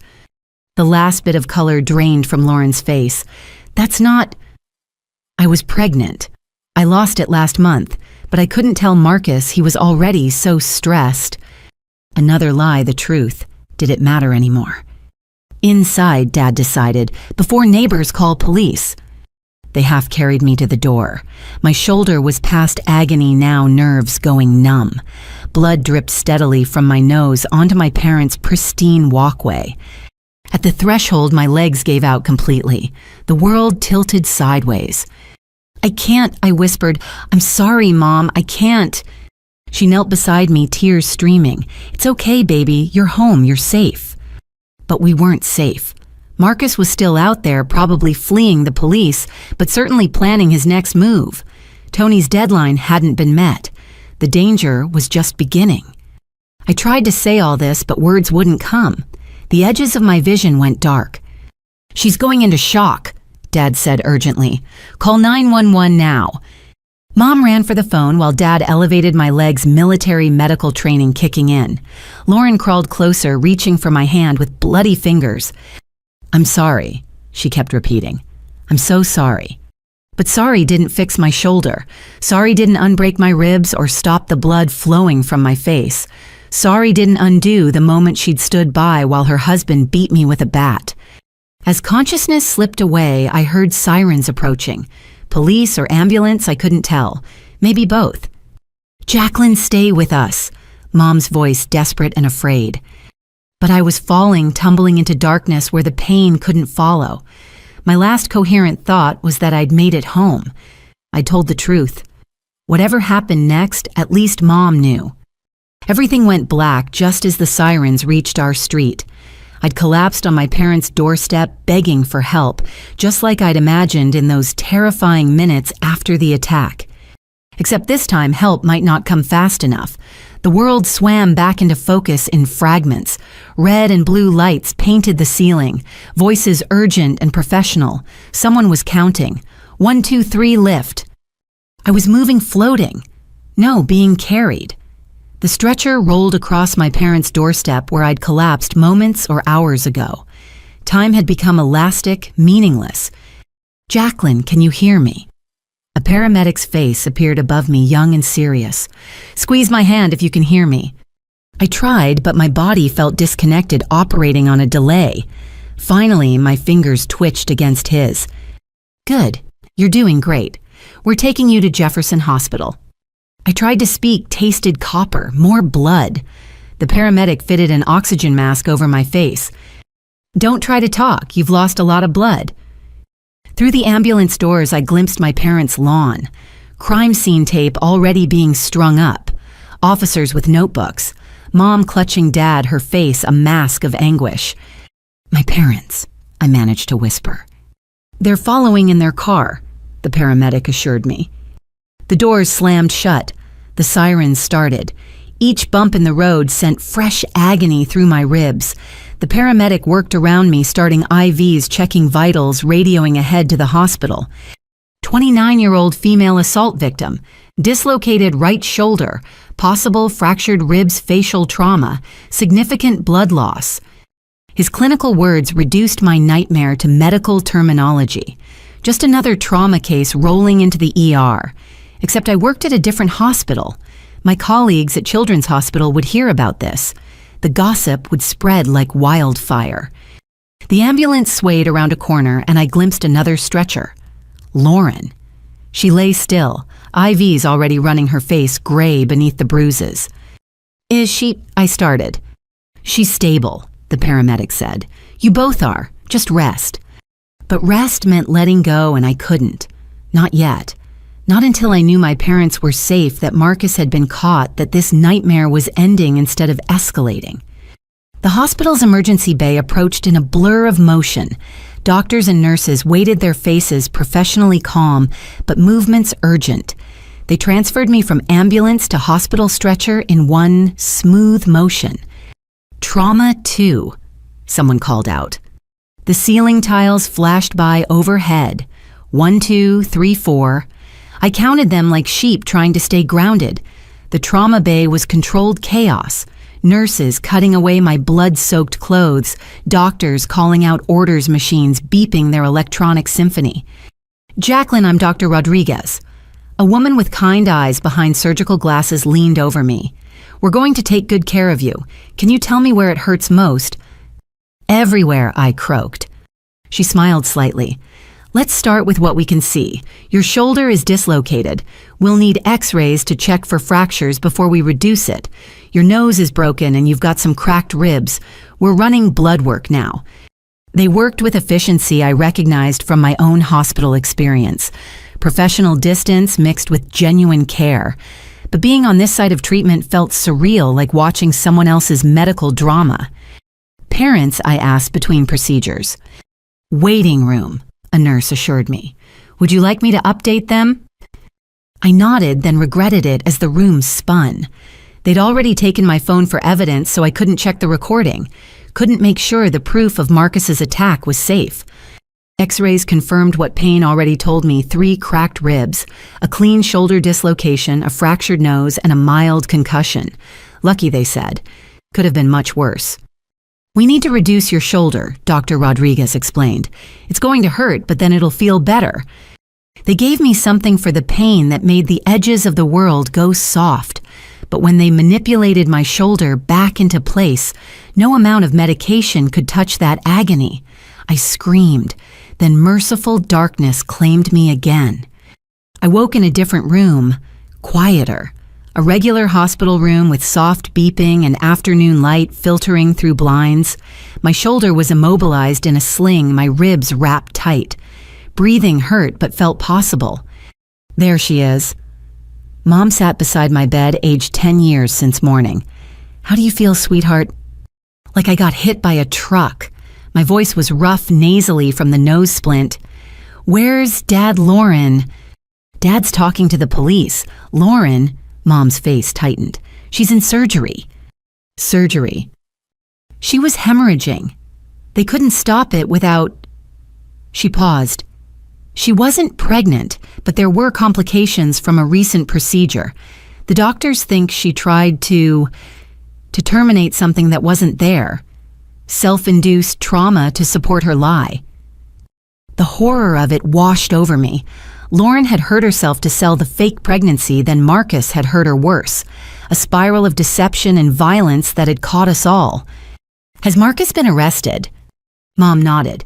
They caught him trying to board a bus to New York. He's in custody. Relief made me sag into the pillows. At least that immediate threat was contained. A knock at the door preceded 2 visitors. Detective Williams, who'd taken my earlier report, entered with the FBI agent from this morning. Was it still the same day? Time had become meaningless. Ms. Morris, I'm sorry to bother you, but we need to take your statement while it's fresh. So, I told it again. Every detail from entering my apartment to collapsing at my parents' door. The detective recorded everything while Agent Chen took notes. They'd already reviewed my phone recording, which had captured the entire assault in horrifying audio. This is one of the clearest cases of assault and attempted murder I've seen, Detective Williams said. The recording alone will ensure conviction. Attempted murder. The way he came at you with that bat returned when he heard sirens. That shows intent to kill. He's looking at 15 to 20 years minimum. What about Tony the loan shark? Agent Chen leaned forward. That's where things get interesting. Marcus is already trying to make a deal. Information on Torino's operation in exchange for a reduced sentence. He's turning informant. Self-preservation is a powerful motivator, but we'll need your testimony too. Are you willing? I thought about the threatening texts, the fear that had driven me to the FBI in the first place. Yes, whatever you need. They asked more questions about Tony, the loans, the forged documents. By the time they left, exhaustion weighed me down like a lead blanket. You should rest, Mom said, adjusting my covers with the fussy care of a worried mother. What about you? This must be devastating. She sank back in her chair. Watching one daughter destroy her life while trying to destroy the others, finding out my golden child is a criminal, and her husband is worse. Mom, no, I need to say this. Tears rolled down her cheeks. I failed you. All those years of favoritism, making excuses for Lauren, pushing you to help without question. I created this dynamic. You didn't make her forge documents or him swing a bat. But I made it easier. Made you the giver and her the taker. Made you feel like your worth came from helping others while hers came from achievement at any cost. We sat with that truth between us. Outside, I could hear the normal hospital sounds. Pages overhead, wheelchairs and hallways, life continuing, despite our personal catastrophe. She was my first, Mom whispered. When she was born, I thought I'd never love anything more. Then you came along and the love multiplied rather than divided. but somewhere along the way I started protecting her more. She seemed to need it more. And I seemed stronger. You are, but that's no excuse for putting more burden on your shoulders. Dad appeared in the doorway looking haggard but relieved. You're awake. Thank God. He kissed my forehead gently, careful of my injuries. Lauren's out of surgery. She'll recover physically. And Marcus, charged with attempted murder, aggravated assault, extortion, fraud. The list goes on. Bail set at $2 million. His parents refused to post it. So he'd sit in jail awaiting trial. Good. The police need to interview you too, Dad told Mom, about what you witnessed at the house, Jacqueline's condition when she arrived. Mom nodded but didn't move. In a minute. I'm not leaving her yet. We existed in a bubble of quiet for a few moments. My body hurt everywhere, but the sharp edge of pain had been dulled by whatever they'd given me. I could think clearly for the first time in hours. What happens now? I asked. Now we heal, Dad said firmly. All of us. And we make sure justice is served. The house. Police release the scene. I'll clean up the blood. His jaw tightened at the words. Your apartment is still sealed. You'll stay with us when you're released. My job? Already called them. You're on medical leave as long as needed. They'd thought of everything while I was unconscious, handled the practical details while processing their own trauma. I'm sorry, I said, for bringing this to your door, for the blood on your walkway, the police cars, the neighbors watching. Don't you dare apologize, Mom said fiercely. You came home when you were hurt. That's what you're supposed to do. That's what family really means. A nurse came to check my vitals and administer more pain medication. The room began to soften around the edges again. Sleep, Dad encouraged. We'll be here. As I drifted off, I heard them talking quietly. About lawyers, about therapy, about how to move forward from here. Even half-conscious, I knew nothing would ever be the same. But I was alive. I'd survived Marcus's attack, made it home, and the truth was finally in the open. No more lies, no more manipulation, no more pretending everything was perfect. The last thing I remembered was Mom humming softly, the same lullaby she'd used when I was small and scared of monsters in the closet. Except now we all knew the real monsters had been sitting at our dinner table all along. I drifted in and out of medicated sleep throughout the night. Each time I woke, different family members kept vigil. Mom reading her Bible, Dad staring out the window, even my Aunt Patricia, who'd driven down from Boston after hearing the news. By Tuesday morning, the story had broken locally. Real estate agent arrested for brutal assault on sister-in-law over mortgage fraud. My name was withheld, but anyone who knew us would connect the dots. Dr. Rodriguez returned during morning rounds, 2 residents trailing behind her like ducklings. How's our pain level this morning? Manageable. I lied. Everything hurt, but I needed clarity more than comfort. She examined my injuries with gentle efficiency. The swelling in your face is already improving. Your shoulder will need physical therapy, but it should heal completely. The ribs will take 6 to 8 weeks. When can I go home? Let's see how you do today. I want to monitor that concussion another 24 hours. After she left, I convinced Mom to help me walk to Lauren's room. Each step jarred my ribs, but I needed to see my sister. Needed to understand if any part of our relationship could be salvaged. Lauren's room was under police guard. She was technically under arrest too, though medical needs took precedence. The officer recognized me from the report and let us pass. She looked smaller in the hospital bed, diminished without her perfect makeup and designer clothes. The bruises on her face had darkened to purple-black. An IV dripped steadily into her arm. Jacqueline, her voice was hoarse, surprised. Why are you here?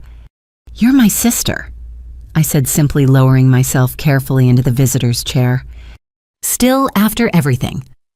Being family doesn't end just because you made terrible choices, but our relationship will never be what it was. She turned her face away. Marcus is going to prison. Yes, for trying to kill you. A bitter laugh. My husband tried to murder my sister and I helped set it up. Why, The question I'd been carrying since finding those liens. How did it get this far? Lauren was quiet so long I thought she wouldn't answer. When she finally spoke, her voice was distant remembering. It started small. Marcus flipping one house, making $30,000 profit. Easy money, he said. We could have the life we deserved. Then the market shifted and we lost everything on the second flip. But instead of stopping, he doubled down. And you went along with it. I loved him. Love him. She corrected herself, then looked confused by her own emotions. He made me feel special, chosen, like I deserved more than... She gestured vaguely. Then what? Than being ordinary, like mom and dad, clipping coupons, driving used cars, shopping sales. I watched them my whole life settling for less, and I swore I'd be different. They're happy, I pointed out. Are they, or just resigned? I thought about our parents, their quiet contentment, their steady love, their pride in simple accomplishments. There's a difference between wanting more and destroying yourself to get it. Easy to say from your noble nurse perspective. But there was no heat in it, just exhaustion. You found purpose in helping others. I only found it in having more than others. And when that required fraud, it didn't feel like fraud, just creative financing. Everyone does it, Marcus said. The successful ones just don't get caught. Until you do. Until you do, she agreed. We sat in silence. Down the hall, someone called for a doctor. The normal hospital rhythms continued around our family drama. The baby thing, I finally asked. Was any of it real? I had 7 miscarriages over 5 years, she said quietly. The last one was 2 months ago. I never told Marcus about that one. By then our marriage was... He was different, meaner. The debt was crushing him. So you faked a pregnancy. I bought myself time. Thought if he believed I was pregnant, he'd be gentler. Stop the drinking, the raging. Maybe find legitimate work again. Instead, he used it as manipulation. Everything became manipulation. The whole marriage, really. 2 people lying to each other and calling it love. A knock interrupted us. Agent Chen entered with another FBI agent. Ms. Morris, both of you actually. We need to discuss the case against Anthony Torino. I've told you everything I said. Your brother-in-law is being extremely cooperative, Agent Chen explained. He's provided recordings, documents, names, but we need corroboration. You want me to testify against a mob loan shark? Lauren's voice pitched higher. They kill people for that, which is why we're offering witness protection, both of you. The words hung in the air like a bomb. Witness protection meant new identities, new cities, no contact with anyone from our old lives. Our parents, I started, could be at risk if Torino's associates seek leverage against you. This offer extends to them as well. Mom gripped my good hand. We need time to think. Of course, but decide quickly. Torino's bail hearing is Thursday. After they left, the 3 of us struggled to process this new complication. I can't ask you to give up your lives because of my mistakes, Lauren said. You're not asking. They're offering, Mom corrected. And we make decisions as a family, a real family this time. My phone, returned by police, buzzed with messages. Colleagues checking in friends who'd seen the news. Sharon from work. OMG, Jacqueline. Are you okay? The whole pediatric ward is worried sick. Normal life felt impossibly distant. How could I return to caring for sick children when I'd potentially have a target on my back? Dr. Rodriguez returned for afternoon rounds. Good news. Your scans look stable. If you're comfortable, you can go home tomorrow. Home. But which home? My apartment was a crime scene. My parents' house might not be safe, and witness protection loomed as a terrible possibility. That evening, Dad gathered intelligence like the former soldier he was. Marcus's parents had issued a statement disowning their son. His real estate license was permanently revoked. The FBI had frozen all assets connected to Torino's operations. Marcus really gave them everything, Dad reported. 20 years of money laundering, 3 murders, corrupt cops. Torino's empire is crumbling. Because of us, I said. Because Marcus chose to involve a violent criminal in his schemes, Dad corrected firmly. Detective Williams called with an update. Torino's lawyer is pushing for bail reduction. If he gets out, she didn't need to finish. We all understood the implications. That night, I barely slept despite the pain medication. Every footstep in the hallway made me tense. When a food service worker dropped a tray, I nearly jumped out of bed. By Wednesday morning, the decision felt inevitable. I'll take the protection, I told Agent Chen when she returned, but only if my whole family is included. Lauren nodded from her bed. Me too. I've destroyed enough lives. I won't risk yours anymore. Mom and Dad exchanged long looks, leaving everything, their home, their friends, their entire life, because of their daughter's situation. Where would we go? Mom asked quietly. That's determined later for security reasons, somewhere with no connections to your current life. Our things. We pack what's essential. The marshals handle the rest. It was surreal discussing the logistics of disappearing. New names, new histories, new everything. When Dad asked, if the judge denies Torino's bail reduction tomorrow, we have more time. If not, immediately. The rest of Wednesday passed in a blur of preparations. Discharge papers, pain prescriptions, physical therapy instructions for my shoulder. Normal medical bureaucracy, while our lives hung in the balance. That evening, my parents brought clothes from home, soft pajamas that wouldn't irritate my ribs, my favorite sweatshirt, small comforts that might soon be all I had left of my old life. Your apartment landlord called, Mom mentioned. The police released it. He wanted to know about the lease. Another life detail to handle, along with my job, my friends, everything that made me Jacqueline Morris. Maybe this is a chance, Lauren said unexpectedly. She'd been quiet most of the day, processing her own losses. To start over, become better people. I liked who I was. I said, perhaps more sharply than intended. I had a life I chose, work that mattered. I know, I'm sorry, Her voice broke. I'm sorry isn't enough, is it, for what I've cost you? No, I said honestly, but it's a start. Thursday morning arrived gray and rainy, pathetic fallacy again, as if weather tracked our drama. The bail hearing was at 10. We'd know our fate by lunch. Dr. Rodriguez cleared me for discharge. Follow up with orthopedics in 2 weeks for that shoulder. Take the pain meds as prescribed. And Jacqueline. She paused at the door. Whatever's happening with your family, be safe. I wondered if she knew about the witness protection possibility or just sensed the weight of unspoken fears.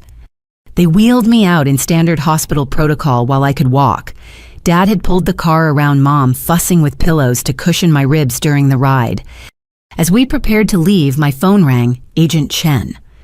Did the judge deny bail reduction, she said without preamble. Torino's staying locked up pending trial. Relief made me sag against the wheelchair.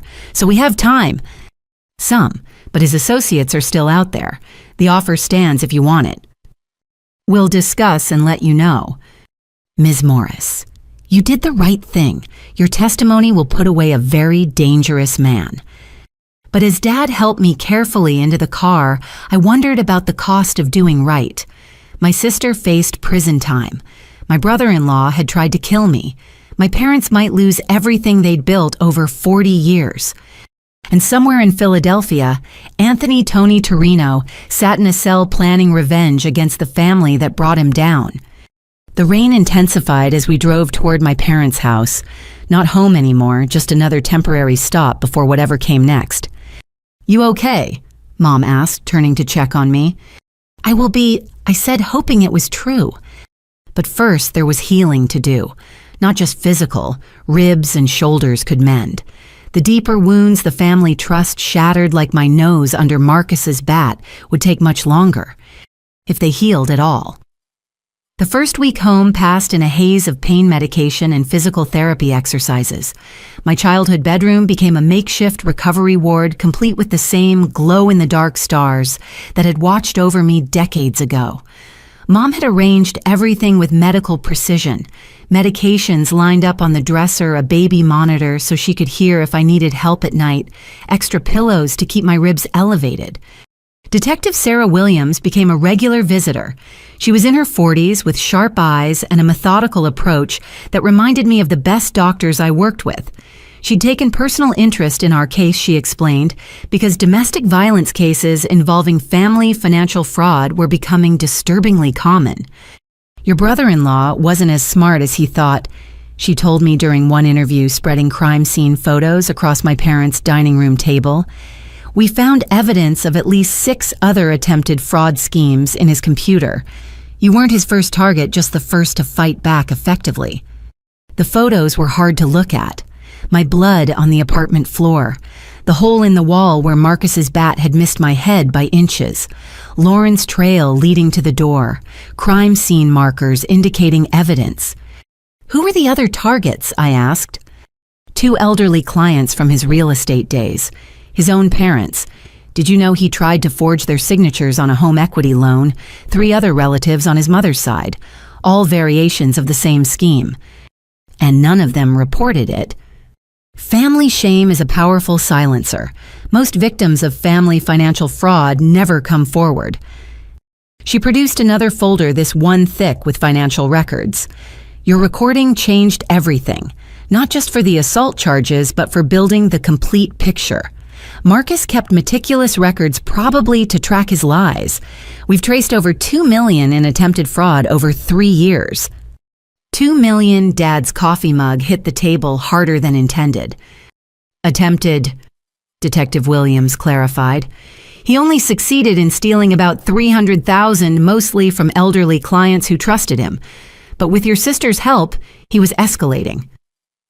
Lauren wasn't involved in the earlier schemes. I said, not sure why I felt compelled to defend her even slightly. No, her involvement seems to have started 18 months ago, right after Marcus lost his legitimate real estate license. The detective pulled out another document, but she took to it quickly. We found evidence of her researching identity theft techniques, practicing signatures, setting up fake email accounts. Each revelation felt like another blow. The sister who'd helped with my college essays had been Googling how to steal identities. The same hands that had bandaged my scraped knees had practiced forging my signature. There's something else, Detective Williams said, her tone shifting. The investigation into Anthony Torino has uncovered something unexpected. Your brother-in-law wasn't just borrowing money from him. She slid a photograph across the table, security camera footage showing Marcus meeting with several men in what looked like a warehouse. He was helping launder money through fake real estate transactions. That investment property he wanted you to co-sign for, it was going to be used to wash Torino's drug money. My stomach turned. So if I'd signed, you'd be criminally liable for money laundering. It's why they needed someone with clean credit and no criminal connections. You were perfect. A pediatric nurse with spotless records. Mom, who'd been quietly listening, finally spoke. How did Lauren not know about this? She claims ignorance, Detective Williams said carefully, but we found search histories suggesting she at least suspected. Terms like money laundering real estate and criminal liability co-signer appeared in her browser history dated 2 weeks before they approached you. The betrayal deepened with each detail. They hadn't just tried to destroy my credit, they'd tried to make me an accomplice to organized crime. What about Tony? Dad asked. Where does the case against him stand? That's where things get interesting. Marcus's cooperation has been extensive. He wore a wire to 3 meetings before his arrest, recorded phone calls, provided passwords to encrypted communications. He's terrified of Torino and desperately trying to reduce his sentence. How much time is he facing? I asked. Without cooperation, 25 to life for attempted murder, assault, fraud, money laundering. With cooperation, maybe 15 years.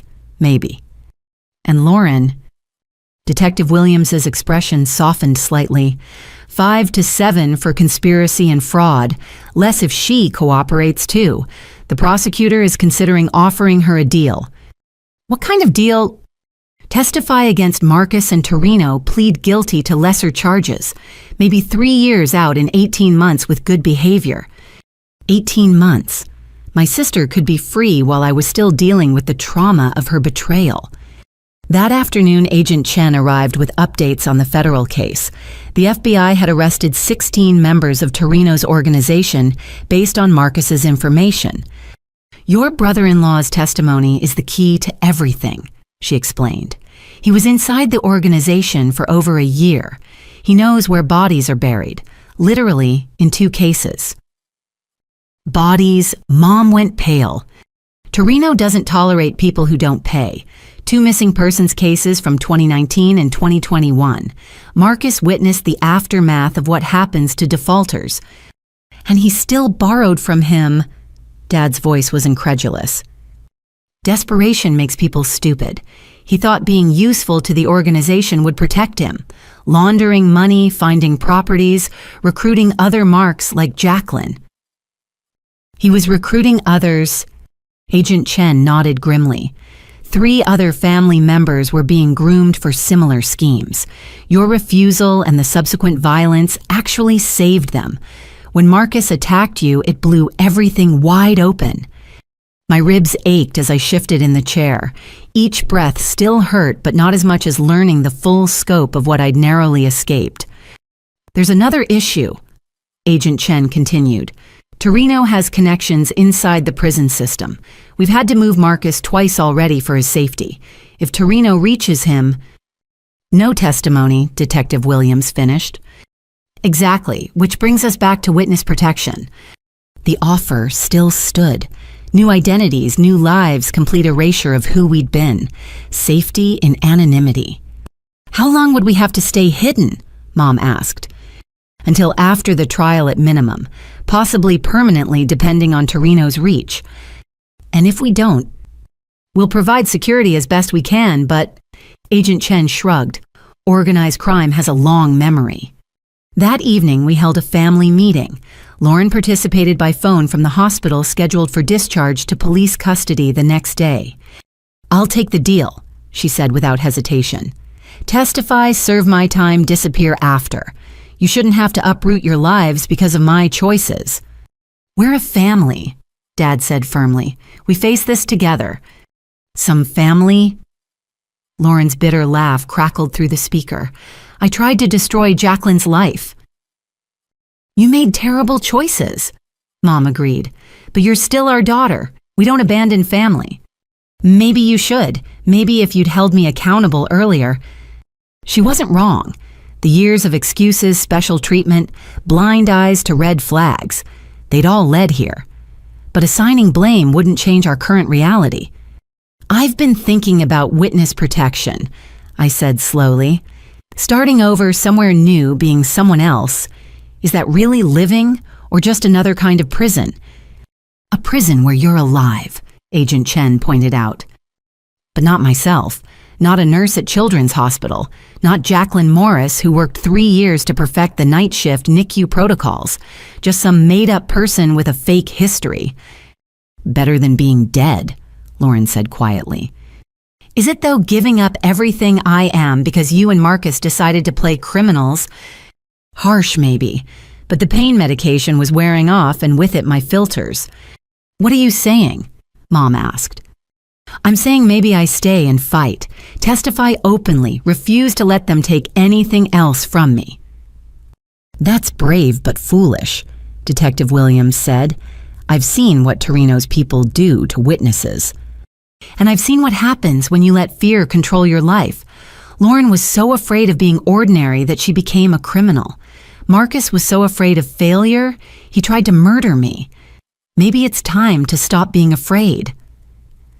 Dad reached for my hand. This isn't just about you. If you stay visible, we're all targets. He was right. My defiance would paint a target on everyone I loved.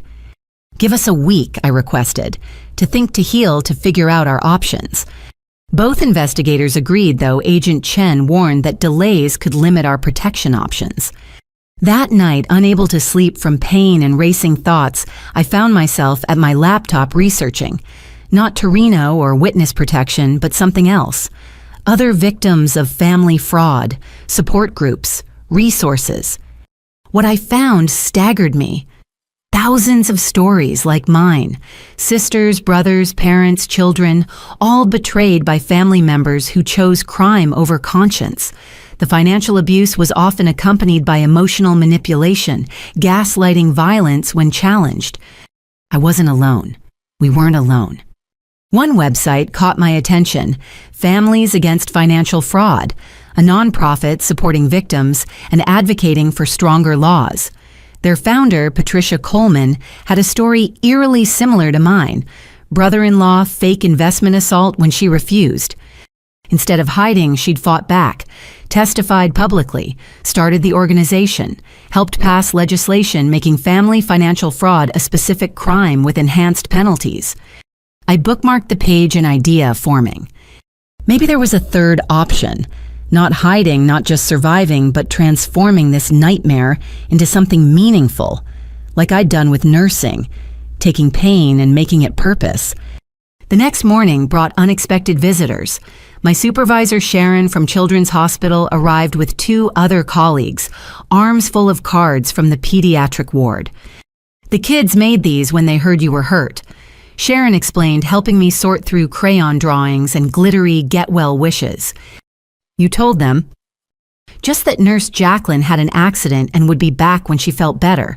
But you know how kids are. They wanted to help. One card from 7-year-old Tammy, who'd spent months in our ward with leukemia, made me tear up. Nurse Jackie, you helped me be brave when I was scared. Now I'm sending brave back to you. We miss you, Sharon said gently. The ward isn't the same, but take all the time you need. Your job will be waiting. What if I can't come back? What if things are complicated?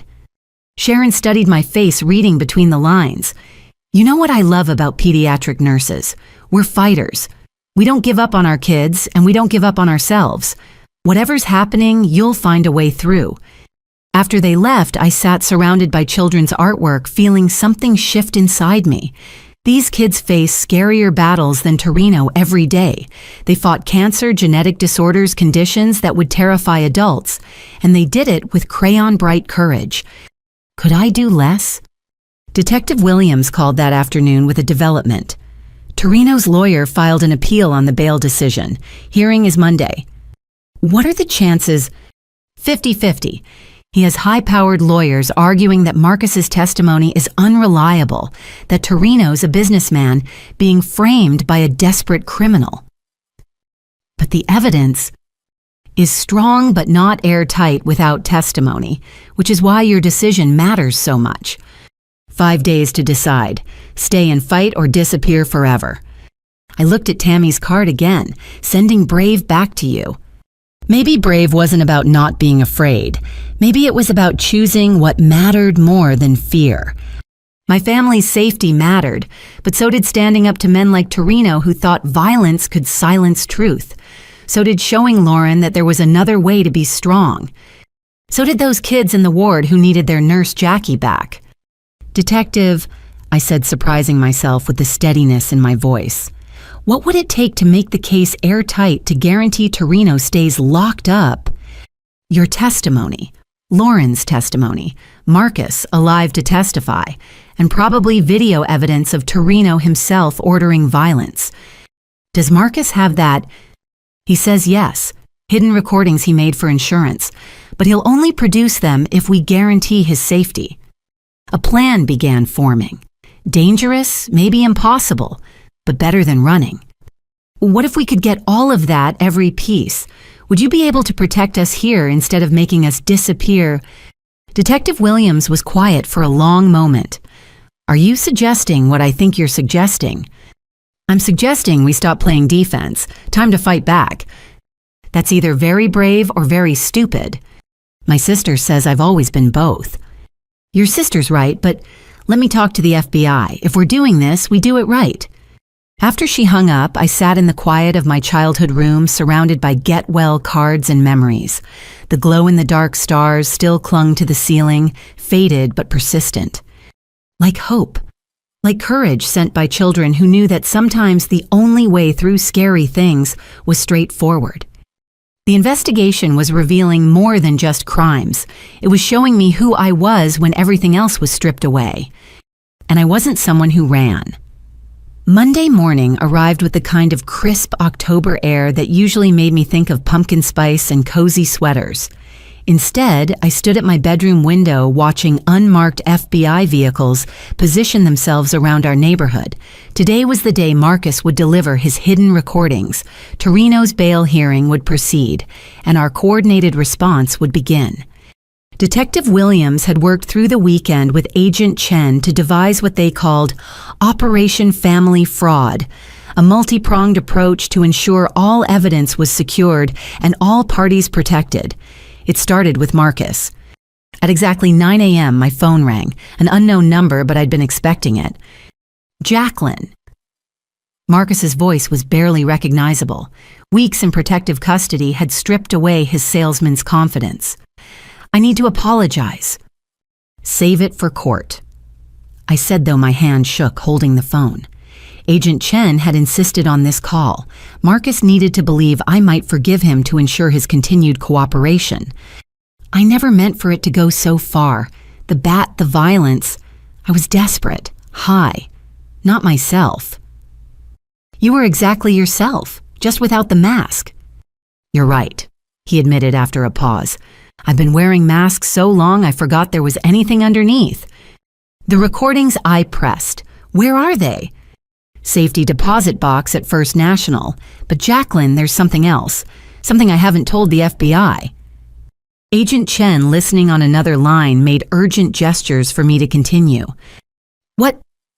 Torino has a partner, someone inside law enforcement. That's how he's avoided prosecution for so long. The recordings, they prove it. Who? Captain Michael Brennan, Northeast Precinct. He's been feeding Torino information, protecting shipments, making evidence disappear. The temperature in the room seemed to drop. A corrupt police captain changed everything. Does Torino know you have these recordings? No. I made them for insurance like everyone assumed, but also because I didn't trust anyone in this mess. Not Torino, not his cops, not even Lauren. Why tell me now? Because they're moving me again today. Another facility. If something happens to me, someone needs to know where the evidence is. The key is hidden in Lauren's jewelry box, the one she keeps at your parents' house. Blue velvet bottom drawer of her old dresser. The line went dead. Agent Chen burst into my room moments later. Did you know about the jewelry box? I nodded. Lauren left it here years ago, said it had sentimental value. Dad was already heading upstairs to retrieve it. Inside, beneath tangled costume necklaces and forgotten earrings, lay a small brass key. We need to move fast, Agent Chen said. If there's really a corrupt captain involved, he could warn Torino. Detective Williams finished having arrived during the call. We need those recordings before anyone knows we're aware. The next 2 hours moved with military precision. A federal team secured the bank, evacuating other customers under the pretense of a gas leak. I watched from a surveillance van as agents retrieved a small digital recorder and several USB drives from Marcus's deposit box. Back in the van, Agent Chen plugged in the first drive. What we heard chilled everyone present. Torino's voice clear and commanding. Brennan says the hit on the Morrison warehouse is clear for Thursday. No patrols between 2 and 4 a.m. Captain Brennan responding, my guys will be conveniently across town, but this is the last time, Tony. The heat's getting too much. You'll do what you're paid for, Torino snarled. Unless you want those photos of you and the councilman's wife going public. More recordings followed. Bribes discussed casually. Evidence tampering planned like grocery lists. 3 murders orchestrated with police protection ensuring the killers escaped. This is it, Agent Chen breathed. This breaks the entire organization wide open. But it also meant we were in more danger than ever. A corrupt captain could access witness information, safe house locations, transport schedules. Where's Marcus now? I asked. Agent Chen checked her phone. In transit to... Oh no. What? Captain Brennan's precinct is handling the transfer. The room exploded into motion. Calls were made, units dispatched. But we all knew the truth. If Brennan was dirty, Marcus was probably already dead. 40 minutes later, confirmation came. The transport van had been found abandoned on a rural road. 2 marshals dead, Marcus missing. No body, though, Detective Williams noted. They took him alive. Torture, Agent Chen said grimly. To find out what he knows, who else has copies. My phone buzzed, Lauren from her holding cell. They just told me about Marcus. This is my fault, all of it. I didn't respond. What was there to say? The bail hearing proceeded despite Marcus's disappearance, or perhaps because of it. Torino's lawyers argued their client was being framed by a convict who'd now conveniently vanished. But the prosecution played their ace, Marcus's recordings. The courtroom fell silent as Torino's voice filled the space ordering murders, discussing bribes threatening anyone who crossed him. I watched on a closed-circuit feed from a secure location as Torino's face went from confident to murderous. When his own voice described how he'd disposed of a rival, cut him up, fed him to the dogs, scattered the bones in 6 states, several jurors looked physically ill. Bail was denied. Torino would remain in federal custody. But Captain Brennan was still free, and Marcus was still missing. That afternoon, we faced another crisis. Local news had picked up the story. Police captain arrested in massive corruption probe. Our names weren't mentioned yet, but reporters were digging. "We need to move you," Agent Chen insisted. "All of you. Tonight." "No," I said, surprising everyone, including myself. "We're done running, done hiding. If we disappear now, Torino wins even from jail." "This isn't a game," Detective Williams said. "Marcus is probably being tortured right now. You could be next." "Then use me as bait." The room went silent. "Think about it." I continued the plan, crystallizing as I spoke. "Brennan's desperate. He knows we have the recordings. He'll come for me or Lauren to find out what else Marcus told us. When he does..." "Absolutely not," Dad said. "I won't let you paint a target on yourself." "The target's already there. At least this way we control when and where." Agent Chen and Detective Williams exchanged looks. "It could work," Chen admitted reluctantly. "We've done similar operations. With trained agents, not civilian witnesses." "I'm not just a civilian," I reminded them. "I'm a nurse. I stay calm under pressure, follow protocols, handle life or death situations daily. I can do this." The debate raged for hours. Finally, a compromise was reached. I would appear to resume normal activities, a carefully choreographed return to routine designed to draw out Brennan or his associates. But I'd be surrounded by invisible protection at all times. 1 week, Agent Chen agreed. "If nothing happens in 1 week, you go into protection." That evening, as technicians installed hidden cameras and panic buttons throughout my parents' house, my phone rang. Another unknown number. "Hello, Jacqueline." The voice was smooth-cultured, not Marcus. "My name is Anthony Torino. I believe you have something that belongs to me." My blood froze. "How did you get this number?" "Captain Brennan is quite resourceful. Now, about those recordings..." "I don't know what you're talking about." "Let me refresh your memory. Your brother-in-law is currently enjoying my hospitality. He's been quite chatty. Mentioned you specifically." A muffled scream in the background made my stomach lurch. "That's him saying hello," Torino continued conversationally. "Now here's what's going to happen. You're going to deliver all copies of those recordings to a location I'll specify. You'll come alone. Do this, and Marcus lives. Refuse..." Another scream, longer this time. "I need proof he's alive," I managed. "Marcus, say something to your sister-in-law." "Jacqueline..." Marcus's voice was weak, pained. "The blue house on Maple Street. You remember. Tell Lauren I'm sorry about the baby. The real one." The line went dead. Agent Chen had been tracing the call. Burner phone, but we got a general location. Industrial District North Side. The blue house on Maple Street. I repeated. That's where Lauren and I lived in college. He's trying to tell me something. The baby comment, Lauren had a miscarriage our junior year. She never told anyone but Marcus and me. He's confirming it's really him. So he's alive, Detective Williams said. But for how long? We had a decision to make. Hand over evidence that would free a monster or let my brother-in-law die. The same man who'd tried to kill me with a baseball bat. We make copies, I said. Give them something that looks real but edited. Buy time while you track them down. They'll kill him when they realize it's fake. They'll kill him anyway once they have what they want. At least this gives us a chance. Mom, who'd been silent through everything, finally spoke. Do we save the man who tried to murder my daughter? We save him because we're better than them, Dad said quietly, because that's what separates us from people like Torino. The FBI tech team worked through the night creating convincing fakes, recordings with key sections removed or altered, just enough truth to seem real, not enough to be useful. By dawn Tuesday, everything was in place. The arrest of Captain Brennan had made headlines. Torino remained in federal custody but clearly still commanded his organization from inside. And somewhere in an industrial building, Marcus waited for a rescue that might come too late. I stared at the sunrise from my childhood window, ribs aching with each breath. In a few hours, I'd meet with kidnappers and killers, armed only with fake evidence and hidden FBI backup. Tammy's Get Well card sat on my dresser, sending brave back to you. I was going to need every ounce of it.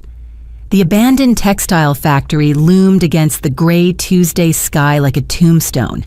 I sat in my Honda parked where Torino's people had instructed, watching rain streak down the windshield. The wire taped to my ribs felt obvious even under my baggy sweatshirt. Every breath reminded me of Marcus's bat, the healing fractures that still made me wince. Testing, I whispered. Agent Chen's voice crackled in my earpiece. We hear you clearly. 6 units in position. You don't have to do this. But I did. Not for Marcus, who'd tried to destroy me. For closure. For justice. For proving that Torino couldn't reach out from a jail cell and control our lives. The USB drives with doctored recordings sat heavy in my pocket. Enough truth to pass initial inspection, enough lies to buy time. Hopefully. A black SUV pulled up beside me. The window lowered, revealing a man who looked like a boxer gone to seed. You, Jacqueline? I nodded. Out of the car, arms spread. I complied, rain immediately soaking through my clothes. He patted me down with professional efficiency, missing the wire but confiscating my phone. Inside, 3rd floor, come alone or he dies. The factory's interior was a maze of rusted machinery and broken windows. Water dripped through holes in the ceiling, creating echoing plinks that masked other sounds. My footsteps seemed too loud as I climbed metal stairs to the 3rd floor. Straight ahead, Chen guided through the earpiece. Heat signatures show 4 people in the main room. I pushed through a heavy door into what had once been an office space. Marcus hung from chains attached to an overhead beam, unconscious or close to it. Blood covered his expensive shirt, or what remained of it. 2 men flanked him, while a 3rd sat behind a desk, incongruously civilized in the decay. Ms. Morris, the seated man said pleasantly. Vincent Torino, Tony's cousin. Thank you for coming. The recordings for Marcus, that was the deal. Was it I thought the deal was you'd come alone? He produced a device, waved it near me. The detector squealed immediately. FBI wire, how disappointing. My heart hammered as one of the guards ripped the wire out, throwing it across the room.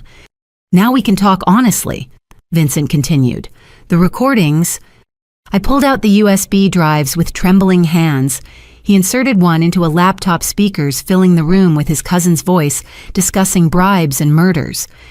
Good quality, he mused, but something's missing. The part where Tony mentions the warehouse locations, the shipment dates, the account numbers. That's everything Marcus had. Is it... He stood, walked over to Marcus, produced a knife. Let's ask him. The blade sliding into Marcus's thigh woke him with a scream. His eyes found mine, confused and terrified. Tell your sister-in-law to give us the real recordings. Vincent instructed. I don't, Marcus gasped. Jacqueline, please. I gave you everything. Vincent tisked. The edited portions are subtle but detectable. Our tech guy's very good. Now the real files or I start removing fingers. Team's breaching in 60 seconds. Chen's voice came from the discarded wire, tinny but audible. Hold on. Vincent heard it too. His pleasant mask slipped. 60 seconds is a long time. Jorge Pedro, make it painful. The guards moved toward Marcus with disturbing eagerness, but they'd dismissed me as a threat, the scared nurse who'd walked into their trap. They didn't know I'd spent 3 years working emergency pediatric trauma, that I'd learned to stay calm when children's lives hung in the balance, that adrenaline made me focused, not frozen. I grabbed a rusted pipe from the floor and swung it at Jorge's knee. The crack was audible even over his scream. He went down, hard gun skittering away. Pedro turned, raising his weapon, but Marcus used his last strength to kick out, catching him in the back. The shot went wide, shattering a window. Vincent drew his own gun, but I was already moving. The pipe connected with his wrist. He cursed, dropping the weapon. We grappled for it on the filthy floor. 30 seconds, Chen's voice shouted from somewhere. Vincent was stronger, but I was desperate. I bit his hand, tasting blood. He reared back and I drove my knee into his solar plexus. Air whooshed out of him. Breaching now. The world exploded. Flashbang grenades, shouting boots, thundering upstairs. FBI agents flooded the room, weapons drawn. Clear. Suspect down. Medic needed. I rolled away from Vincent as agents cuffed him. My ribs screamed protest. The fight had undone weeks of healing. Blood ran from my nose again, though I couldn't remember being hit. Jacqueline. Agent Chen appeared, helping me sit up. Are you hit? Are you injured? Marcus, I gasped. Help Marcus. Paramedics were already working on him, cutting the chains, starting IVs. He was unconscious again, but breathing. You did it, Chen said. You got them talking, got evidence, survived until we arrived. The recordings, I managed. Vincent confirmed they were edited. That's admission of guilt, right? Gold star evidence, she confirmed. With 3 witnesses to attempted murder, kidnapping, torture. The Torino organization is finished. They loaded me onto a gurney despite protests. As we passed Marcus, his eyes fluttered open. Jacqueline, he whispered, thank you. I didn't do it for you. I know, that's what makes it heroic. Heroic. I thought of Tammy and the other kids in my ward facing down cancer. That was heroic. This was just surviving. At the hospital, Jefferson again becoming too familiar, they re-x-rayed everything. 2 refractured ribs, torn stitches in my shoulder, new bruising adding to the old rainbow. You're making a habit of this, Dr. Rodriguez said disapprovingly. 3 weeks of healing undone. But everyone's alive. Marcus is in surgery, significant blood loss, organ damage, but he'll make it. Lauren arrived as they were admitting me, flanked by federal marshals. She looked smaller in her orange jumpsuit, aged by weeks in custody. They'd brought her to say goodbye to Marcus before his surgery, maybe for the last time. You saved him, she said, standing awkwardly by my bed. After everything, you still saved him. I saved myself, he just benefited. Still. She sat carefully, mindful of the chains. I've had a lot of time to think about who we became, who I became. Mom visited yesterday, showed me pictures from when we were kids. Remember the summer we ran a lemonade stand? I did. 7 and 12 selling watery lemonade for a quarter, splitting the proceeds exactly, even though Lauren did most of the work. You insisted on fair shares, she continued. Said it didn't matter who did what, we were partners. I thought you were naive then. Now I realize you understood something I never did. What's that? That fairness isn't about getting what you can. It's about making sure everyone gets what they need. Pretty words from someone facing prison. Fair. She looked at her hands. I've agreed to testify, full cooperation. Names, dates, every crime I know about. The prosecutor says 18 months if I'm lucky. And after, Witness protection. New name, new city, no contact with anyone from this life. Her voice broke. I'll never see you again.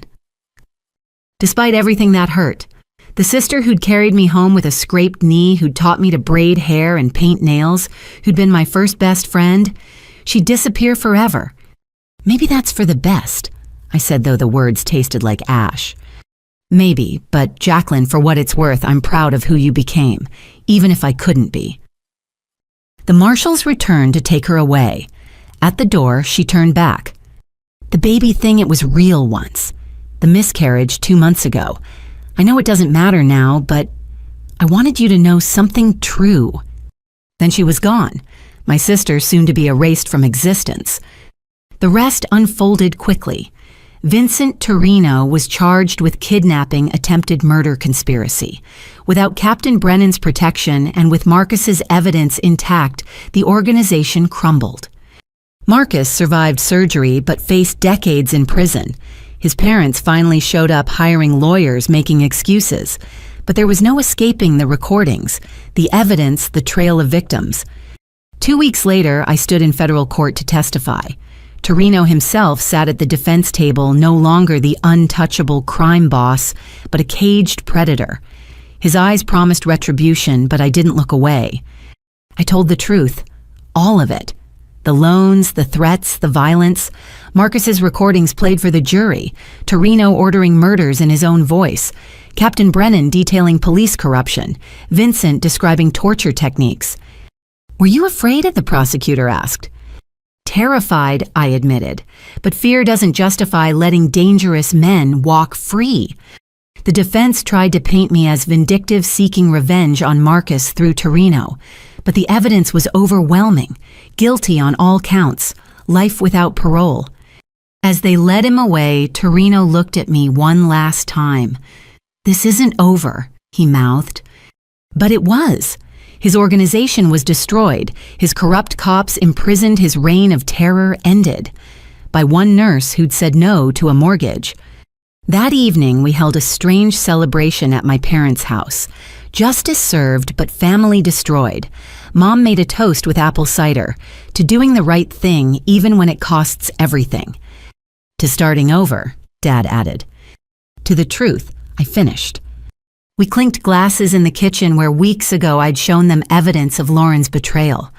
So much had changed, so much lost, but we'd survived. My phone buzzed with a text from Sharon at work. Saw the news. Incredible testimony. The kids made you something. Can I bring it by? 20 minutes later, she arrived with a poster board covered in handprints. Each small hand had written a message. Nurse Jackie is brave. You're our hero. Get better soon. We miss you. In the center, Tammy had drawn a picture of a nurse with a cape standing on top of a mountain labeled Bad Guys. She insisted on the cape, Sharon explained. Said all heroes have them, even if we can't see them. I traced the tiny handprints, each representing a child who'd faced their own mountains, who'd taught me more about courage than any FBI training could. When can you come back? Sharon asked gently. The ward needs you. Soon, I promised. Just a few more weeks to heal. Take your time, but know you're missed. What you did, testifying like that, standing up to those men. The whole hospital's talking about it. You've inspired people. After she left, I sat with the poster surrounded by evidence of the life I'd fought to keep. Not witness protection, not running, not hiding. Just Jacqueline Morris, pediatric nurse, who'd said no to a bully and lived to tell about it.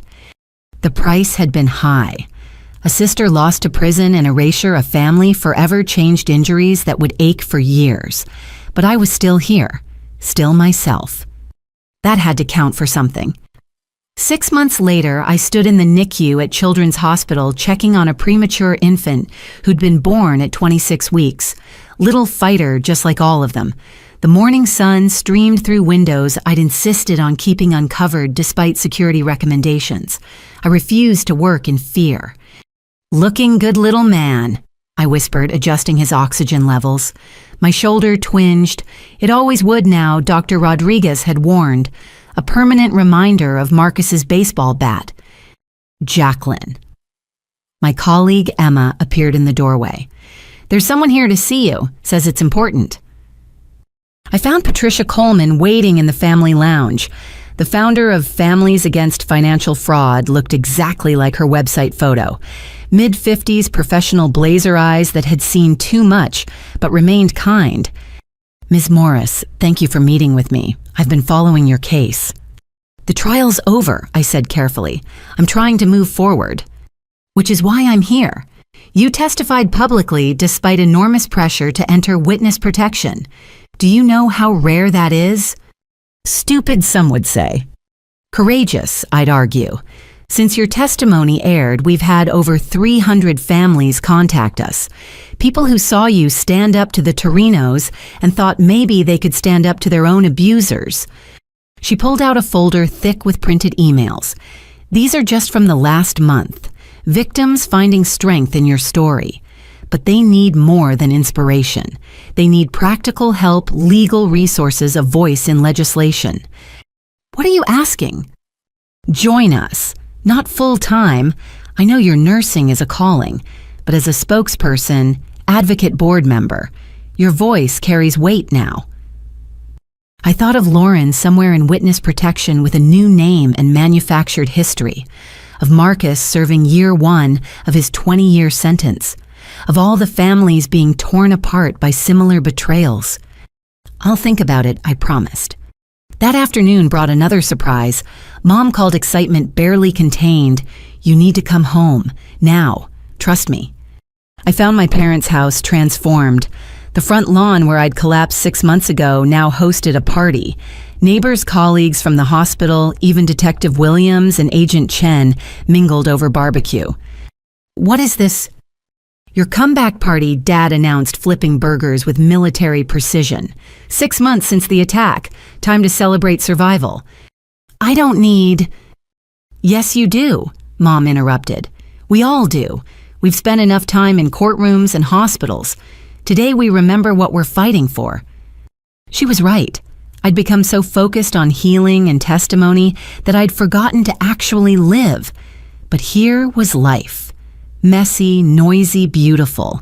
Sharon had brought half the pediatric ward. My physical therapist chatted with the FBI agents who'd saved my life. Tammy, finally in remission, played tag with other children, her baldness covered by a sparkly hat. Nurse Jackie. She ran over, wrapping thin arms around my waist. "I'm all better, just like you." "Better than better," I agreed, hugging her carefully. As sunset approached, Detective Williams pulled me aside. "Thought you should know. Anthony Torino died this morning. Heart attack in federal prison. Natural causes before you ask." I felt nothing. Maybe relief. Maybe just empty. The man who'd orchestrated so much violence was gone, but it didn't undo anything. "Also," she continued, "Marcus wants to see you. He's requested a visit multiple times." "No." "He says he has information about other victims who need help." "Then he can tell you." "He'll only tell you. Says he owes you that much." I looked across the yard at my rebuilt life. Did I owe Marcus anything? Did his information justify reopening wounds? "I'll go," I decided, once, for the victims, not for him. The following week, I drove 3 hours to the federal correctional facility where Marcus served his time. The waiting room depressed me. Families torn apart, children visiting fathers they barely knew, the weight of consequences made visible. Marcus looked smaller in prison gray. The confident salesman had been replaced by something hollow, desperate. We sat across a scarred table, guards watching. "You came," he said. "You have information about victims. Talk." "How's Lauren?" "Gone, as you know. Talk about the victims or I leave." He nodded slowly. "There were 12 others. Families I targeted before yours. Some lost houses, retirement savings. 2 elderly couples are homeless now. I kept records." He slid a paper across the table. Names, addresses, amounts stolen. His trophies become confessions. "Why tell me?" "Because I dream about them. Every night. Their faces when they realized I'd stolen everything." His hands shook. I tell myself I'm not that person anymore, but I was. I did those things. Maybe helping them helps me sleep. This isn't about your redemption. No, but it's something. Will you make sure they get help? The Fraud Recovery Fund insurance claims whatever's available. I pocketed the list. Yes. Thank you. And Jacqueline, I know sorry means nothing, but you're right. It means nothing. But giving me this list, that means something. Not forgiveness, not absolution, but something. I left him there, drove home through spring countryside, coming alive after winter. The list burned in my pocket. 12 families who needed what Patricia Coleman offered. That night, I called her. I'm in, part-time but committed. Welcome aboard. When can you start? I already have. The next months blurred together. Days in the NICU, evenings working with fraud victims. I testified before the state legislature about strengthening financial abuse laws, helped families navigate recovery resources, shared my story when it could help others find their voice. 1 year after the attack, I received an unexpected letter. No return address, postmarked from Oregon. Jay, I know I'm not supposed to contact anyone, but I needed you to know. I'm okay. Different name, different life, but okay. I work at a small clinic filing papers and answering phones. Nothing glamorous, but honest. I volunteer at a women's shelter on weekends, helping women who've lost everything to bad relationships. Maybe it's penance, maybe just trying to balance the scales. I think about you every day, about the sister I could have been if I'd made different choices. I'm proud of what you've become. I saw the news about the legislation you helped pass. Mom sent photos through our handler. You look good, happy. The scar on your lip makes you look like a warrior, which I guess you are. I won't write again, too dangerous.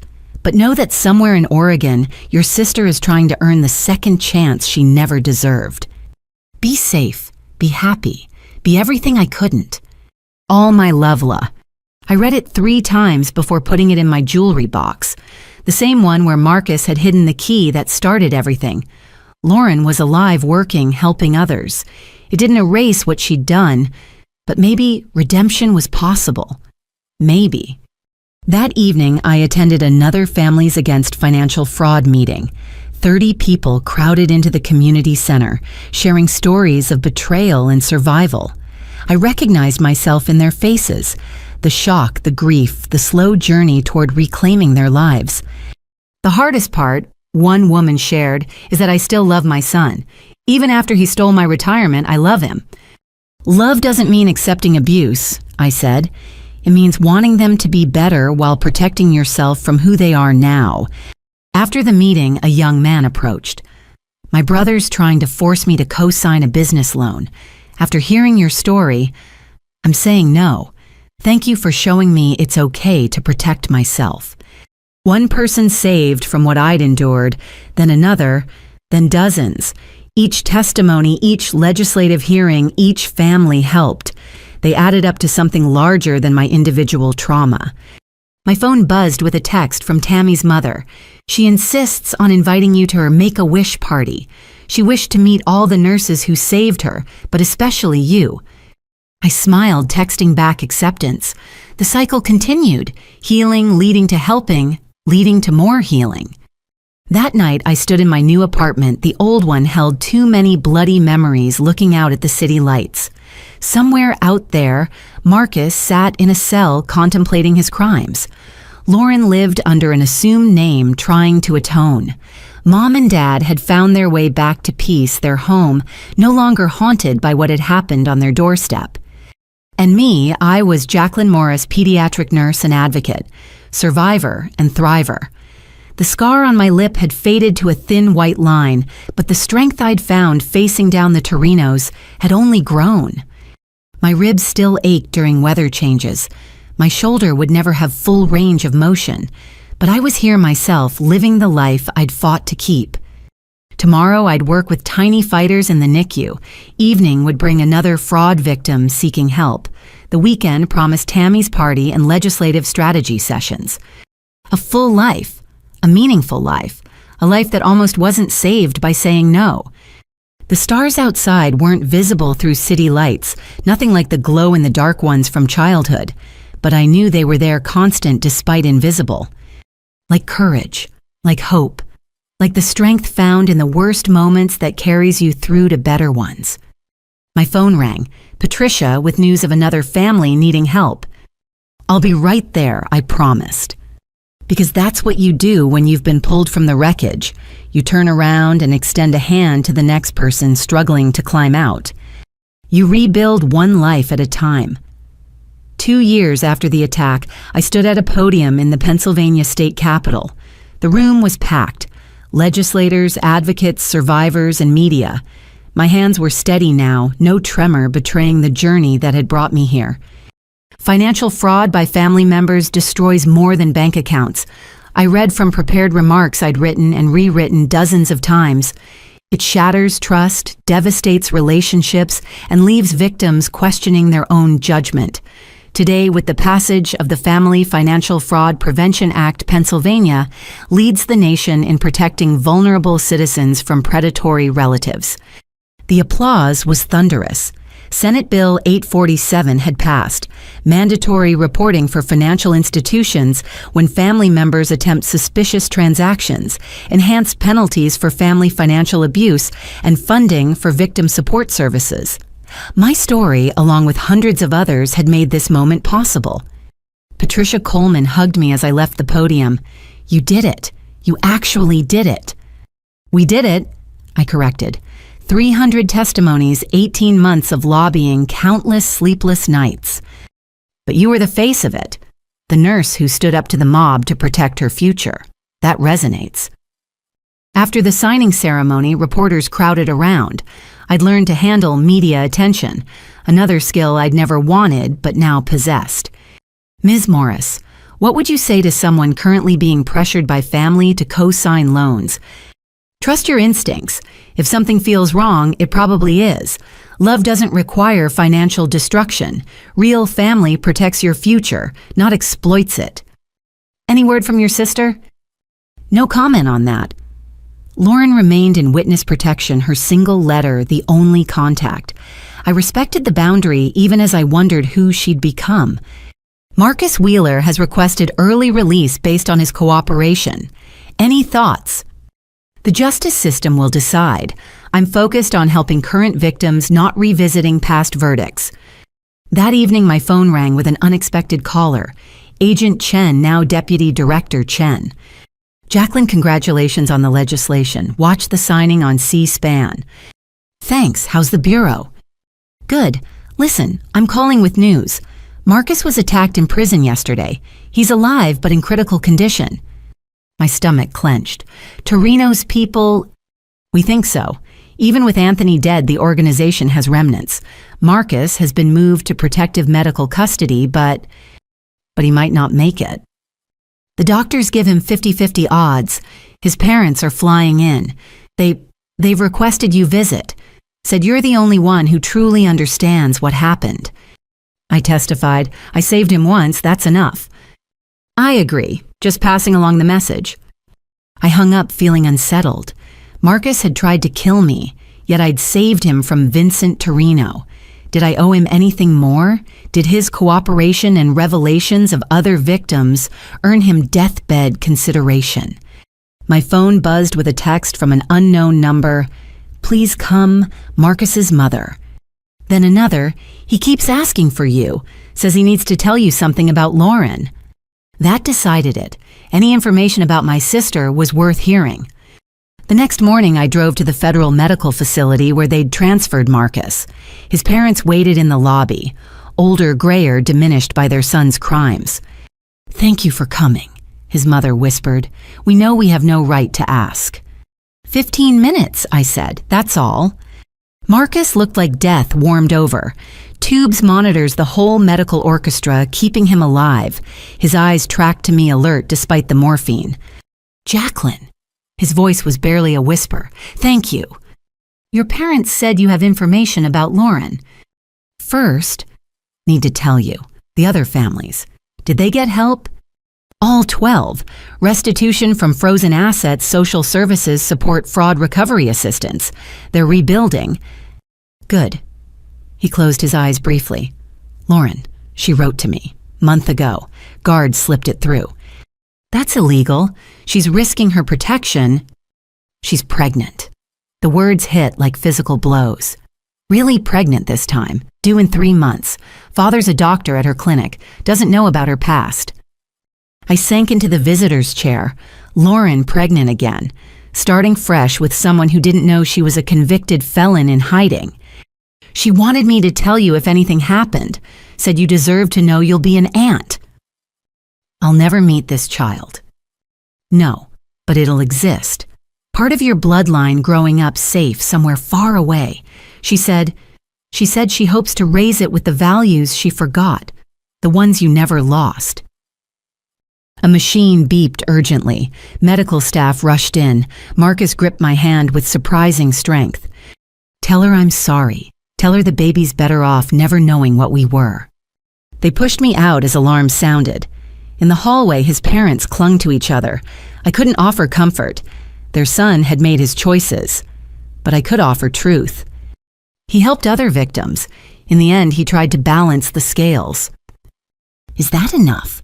His father asked desperately. Does that matter? It matters to the 12 families who got their lives back. Whether it's enough, that's not for me to judge. I left them there and drove home through spring rain. Lauren pregnant. Building a new life on foundations of lies. Her partner didn't even know her real name. History repeating or redemption beginning. That evening, I attended Tammy's 8th birthday party. She was thriving. Cancer in full remission, starting 2nd grade, obsessed with becoming a doctor. The Make-A-Wish party last year had solidified her career goals. Nurse Jackie.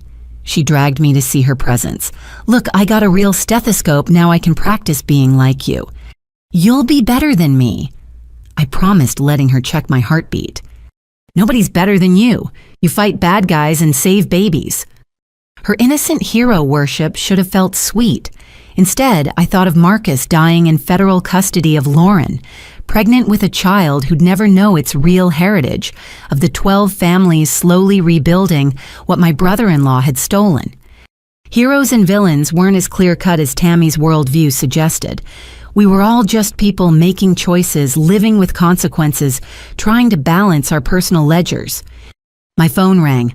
Patricia with news that 3 more states were considering legislation modeled on ours. The ripple effects continued spreading. A week later, word came that Marcus had died. Complications from the attack organs shutting down despite medical intervention. His parents held a small service I didn't attend. The news barely made headlines. Just another prisoner dying in custody. But I knew the truth was more complex. A man who'd tried to murder me had died providing information that helped dozens of victims. He'd spent his last breath apologizing for crimes that could never be undone. That night, I wrote a letter I'd never send. Lauren Marcus told me about the baby. Congratulations. I hope this child brings you the redemption you're seeking. I'm still angry. Maybe always will be. But I'm also building something from the ashes of what you burned down. Laws are changing. Families are protected. Your crimes led to reforms that will prevent others from suffering what I did. Is that what you intended? Of course not. But it's what happened. Be a good mother. Teach honesty. Break the cycle. Your sister always, despite everything, Jacqueline. I sealed it in an envelope and locked it in my jewelry box next to her single letter. Someday, maybe we'd have a way to communicate safely. Or maybe these unsent messages were better. Love and anger preserved in amber, unchanging. The next month brought an unexpected honor. The American Nurses Association named me Advocate of the Year for my work, combining healthcare with fraud prevention. Standing at another podium accepting another award, I thought about the strange turns life takes. 3 years ago, I was just a night shift NICU nurse with a succulent problem. Now I was a National Advocate Survivors Champion, reluctant public figure. Nursing teaches us that healing is holistic, I told the audience. We don't just treat symptoms, we address root causes. Financial fraud is a public health crisis, destroying families and futures. As nurses, we're uniquely positioned to spot signs of abuse, offer resources, be the trusted voice that says, "This isn't normal, you deserve help." The program coordinator had asked me to share my story. I'd gotten good at the telling, hitting emotional beats without reliving trauma, inspiring without overwhelming. But this audience of fellow nurses deserved more. "I want to tell you about a patient," I continued. 7 years old, leukemia, multiple rounds of chemo. She made me get well cards when I was injured, sent me brave in crayon and glitter. That child facing death with dignity reminded me that courage isn't the absence of fear. It's acting despite terror. She's cancer-free, now wants to be a doctor, still calls me her hero, not knowing she was mine first. We all have that patient, the one who teaches us more than we teach them. Mine taught me that brave can be borrowed, passed between people who need it. So when you see colleagues, patients, anyone facing financial abuse, lend them your brave. Stand witness, speak truth, be the advocate they can't be for themselves yet. The standing ovation felt different this time, not for surviving violence, but for transforming it into purpose. Later at the reception, a young nurse approached nervously. "Ms. Morris, I'm Sarah. I think my brother is trying to steal my identity. Your speech. Can you help?" "Tell me everything," I said, guiding her to a quiet corner. And so it continued. Each story shared, each victim helped, each law passed. They built something larger than individual trauma, a network of survivors becoming advocates, becoming prevention specialists. My phone buzzed with a message from Mom. "Saw your speech online. Dad and I are so proud. You've become exactly who you were meant to be." But had I? Without Marcus's violence, would I have discovered this advocate's voice? Without Lauren's betrayal, would I have learned the depths of my own strength? We don't get to choose our catalysts, only our responses. That night back in my apartment, I pulled out Tammy's latest creation, a hand-drawn comic book titled Nurse Jackie, Hero of Hearts. In her version, I flew between hospital rooms and courtrooms, saving babies and fighting villains with equal ease. The real story was messier. Villains who were also victims. Heroes who sometimes felt broken. Justice that came at devastating cost. But maybe Tammy's version held truth too. That ordinary people could do extraordinary things when circumstances demanded. My shoulder ached as I prepared for bed, phantom pain from an injury that had healed as much as it ever would. Tomorrow brought another NICU shift, another family needing fraud resources, another piece of legislation to review. But tonight I sat with the strange gratitude that comes from surviving the unsurvivable. Marcus was dead. Lauren was gone. The Torinos were destroyed. And from that wreckage, something unprecedented had grown. Laws protecting the vulnerable resources for the victimized, proof that saying no to exploitation was worth any price. The transformation was complete. Jacqueline Morris, NICU nurse, had become Jacqueline Morris, national advocate. Not by choice, but by necessity. Not through desire, but through surviving what should have destroyed her. The glow-in-the-dark stars in my childhood room had been replaced by real ones visible from my apartment balcony. I stood watching them, thinking of Lauren somewhere under the same sky, teaching her child to be better than we were. Change was possible. Redemption, maybe. But first came survival, then purpose, then the slow work of building better from the broken. Tomorrow I'd continue that work. Tonight I simply stood witness to how far we'd all come from that bloody Sunday when saying no had nearly cost everything, but ultimately gave me more than compliance ever could. The stars didn't judge or absolve. They simply shone constant despite darkness, like hope, like the courage borrowed from a 7-year-old, like the future built one saved family at a time. 5 years after Marcus Wheeler tried to kill me with a baseball bat, I stood in my wedding dress studying my reflection in the childhood bedroom mirror. The scar on my lip had faded to a thin white line, barely visible under carefully applied lipstick. My shoulder, despite years of physical therapy, still protested when I raised my arm to adjust my veil. Some wounds leave permanent marks, but they don't have to define you. "You look beautiful," Mom said from the doorway, tears already threatening her mascara. "Your father's going to lose it when he sees you." Through the window, I could see guests gathering in the backyard where this nightmare had begun. The same lawn where I'd collapsed, bloody and broken, now hosted white chairs and an archway draped with roses. We'd deliberately chosen this location, reclaiming the space, transforming trauma into triumph. "Any word from—" I didn't finish the question. We both knew who I meant. Mom shook her head. "The letter you sent through the FBI was delivered, but you know she can't respond. Can't risk exposure." Lauren. Somewhere in America with a different name, raising a 4-year-old who would never know their aunt. I'd send a single message through official channels when I got engaged. "Getting married. Wish you could be here. Despite everything, you're still my sister." No response came, but I hadn't expected one. Witness protection was for life when you'd testified against the mob. A knock interrupted my melancholy. "5 minutes, Jackie," Sharon called through the door. My maid of honor, fellow nurse, and the friend who'd stood by me through everything. I touched the pearl necklace at my throat, a gift from the 12 families Marcus had defrauded. They'd pooled resources to buy it when they heard about my engagement. "From all of us, you helped rebuild," the card had read, each pearl representing a life reclaimed. Downstairs, Dad waited in his best suit, fighting tears.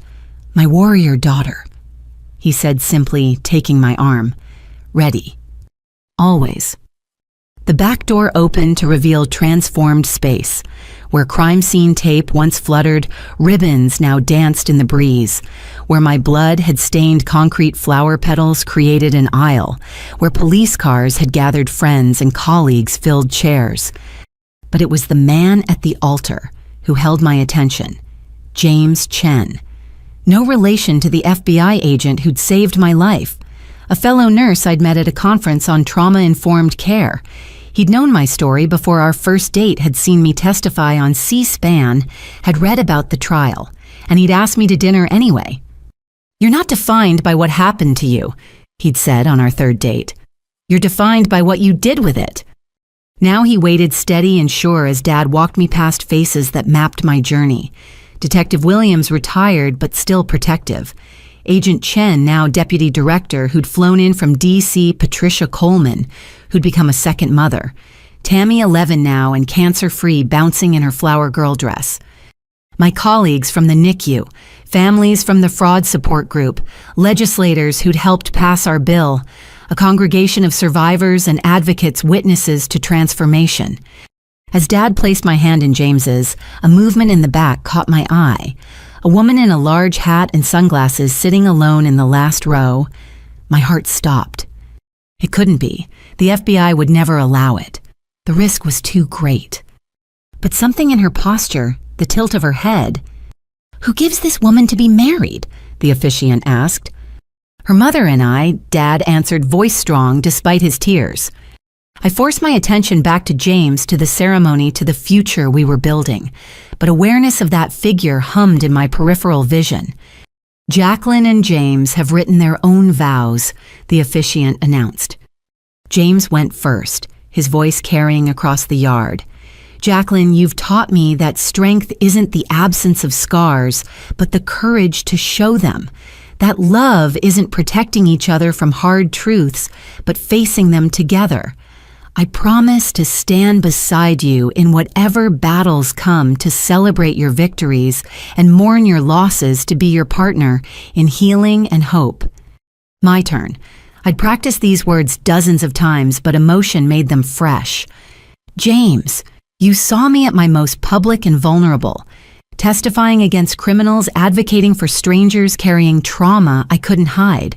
And you chose to love not despite those things, but because of them. I promise to build our future on foundations of truth, to face forward while honoring what brought us here, to love you with the fierce protectiveness I learned defending my own life." The rings. Tammy bounced forward with such enthusiasm she nearly tripped. The congregation laughed, tension breaking into joy. She'd insisted on being ring bearer as well as flower girl. I'm multitasking like Nurse Jackie. As James slipped the ring onto my finger, I caught another glimpse of the woman in the back. She'd tilted her head down, but I could see tears streaming beneath the sunglasses. By the power vested in me by the Commonwealth of Pennsylvania, I now pronounce you husband and wife. James's kiss was tender, mindful of the hundreds of eyes and the photographer capturing everything. But in that moment, only we existed, two trauma nurses who'd found love in the aftermath of violence. The reception erupted in our backyard-turned venue. The mysterious woman had vanished during the congratulations, leaving only an envelope on her chair. Security swept it for safety before handing it to me. Inside a single sheet of paper in handwriting I'd recognize anywhere. Jay, I know I shouldn't be here. Know it risks everything. But I couldn't miss watching my baby sister get married. You were right in court. I chose to become someone monstrous. But watching you choose to become someone magnificent gives me hope that redemption exists. Be happy. Be loved. Be everything our family was meant to be before I broke it. The little one sends aunt kisses they don't know they're sending. Forever your sister. Whether you want me or not, L. You okay? James appeared at my elbow, concerned. I folded the letter carefully. Yeah, just family stuff. He knew not to push. We'd built our relationship on respecting each other's ghosts. The reception flowed like water. Dinner, toasts, dancing. Patricia Coleman spoke about transformation, how the worst experiences could forge the strongest advocates. Detective Williams, slightly drunk, told the story of a young woman who'd refused to be intimidated by the mob. Bravest damn thing I've seen in 30 years of police work. When it came time for the sister of the bride dance, traditionally the bride's dance with her sister, I'd planned to skip it, but the DJ, not knowing our history, announced it anyway. I stood to explain, but Mom caught my hand. Dance with me, she said. I'll stand in for who's missing. So we danced mother and daughter to a song about unbreakable bonds. Halfway through, Dad cut in, then Sharon, then Patricia. By the end, I danced with a dozen women who'd become my sisters by choice rather than blood. Family isn't just DNA, Tammy announced loudly, making everyone laugh. It's who shows up out of the mouths of babes. As evening deepened, James and I stole moments between greeting guests. No regrets, he asked during one such break. About having it here where everything happened. I looked around the transformed yard. Where I'd once lain, bleeding children now played. Where police had gathered evidence, friends now gathered in celebration. Where trauma had lived, joy now resided. No regrets, this is our home, our story. We don't run from it, we transform it. The party continued past midnight. Gradually, guests departed with hugs and promises to keep in touch. Tammy fell asleep on a lawn chair, her flower girl dress grass-stained from enthusiastic dancing. Her parents carried her out, but not before she mumbled, "Best wedding ever, Nurse Jackie." Finally, only family remained. Dad and James's father discussing military service. Our mothers comparing notes on wedding planning survival. James and I collapsed on the porch swing, exhausted but exhilarated. "So, Mrs. Chen," he said, testing out the new name. "What's next?" Tomorrow, breakfast with my parents. Next week, back to the NICU and fraud prevention board meetings. Next month, our honeymoon in Costa Rica. And long-term, I considered. 5 years ago, I couldn't have imagined surviving the week, much less building this life. Now possibilities stretched endlessly forward. Keep fighting for families. Keep saving tiny humans. Maybe some not-so-tiny humans of our own someday. I glanced at him. That okay with you? More than okay, though our kids are going to have one hell of a story about how their parents met. Mommy was testifying against the mob when Daddy thought she was the bravest woman he'd ever seen. Something like that. We sat in comfortable silence watching the stars. The same stars that had witnessed my collapse now blessed our union. Time really did transform everything. I love you, James said simply, scars and all. I love you too. Thanks for seeing past them to who I could become. Not past them, through them. They're part of your story, part of what made you who you are. I love the whole package. A car drove slowly past our house, unusual for this time of night. For a moment, my heart raced. Old fears died hard. Then I recognized the vehicle, Agent Chen doing a discreet security sweep, still protective even at my wedding. Some things from the past would always linger. The FBI still monitored possible threats. My shoulder would always ache before storms. Lauren would always be gone, living under another name, with a child I'd never meet. But we'd survived. More than that, we'd thrived. Built something beautiful from the wreckage, turned no into a movement trauma, into purpose isolation, into community. Ready to go in, James asked. Big day tomorrow, first official day as the Chens. In a minute. I wasn't ready to leave this perfect moment. This yard that had seen the worst and best of my life. This swing where Mom used to read me stories now, where I sat with my husband. This space reclaimed and transformed. My phone buzzed with a text, unknown number, but the message made me smile. Saw the wedding announcement in the paper. So proud of the woman you've become. Thank you for showing me strength exists. One of the 12 families you saved. James read over my shoulder. Still rippling outward, your impact. Our impact, I corrected. You were at that trauma conference too. We do this work together now. Partners in all things. Partners in all things, I agreed. We finally headed inside, leaving the yard to its memories and moonlight. Tomorrow would bring new challenges, new families to help, new battles to fight. But tonight was for celebrating how far we'd come. In my childhood room now, the guest room, I carefully hung my wedding dress. The woman in the mirror looked nothing like the terrified girl who'd fled Marcus's bat. This woman bore scars, but wore them like armor, knew her worth beyond others' opinions, had learned that family was chosen as much as born, that love could bloom in aftermath, that surviving was just the first step toward thriving. Thank you. I whispered to that long-ago girl who'd said no, who'd refused to sign, who'd chosen principles over peace. You saved us all. Downstairs, James was helping Dad lock up Mom, fussing over leftover cake. Normal family sounds in a house that had witnessed extraordinary trauma and triumphant recovery. I thought of Lauren one last time, hoping she'd found peace in her exile. Of Marcus dead these 3 years, but whose list of victims had led to dozens of recoveries. Of the Torinos, their criminal empire crushed by one nurse's refusal to comply. Strange how life's trajectories shifted on single decisions. Say yes, and I'd have been a broke, bitter co-signer to fraud. Say no, and here I stood. Advocate, wife, survivor, thriver. The choice seemed obvious in retrospect, but in that moment, bleeding and terrified, it had taken everything I had to refuse. Coming to bed, James called from the doorway. Yeah, just processing. Take your time. I'll be here when you're ready. He would be. That was the miracle of it. People who stayed, who saw your worst moments, and chose to build something better beside you. I closed my eyes and made a wish. For all the families still trapped in cycles of financial abuse, for all the siblings being pressured to sign, for all the victims who hadn't yet found their voice. May you find your no.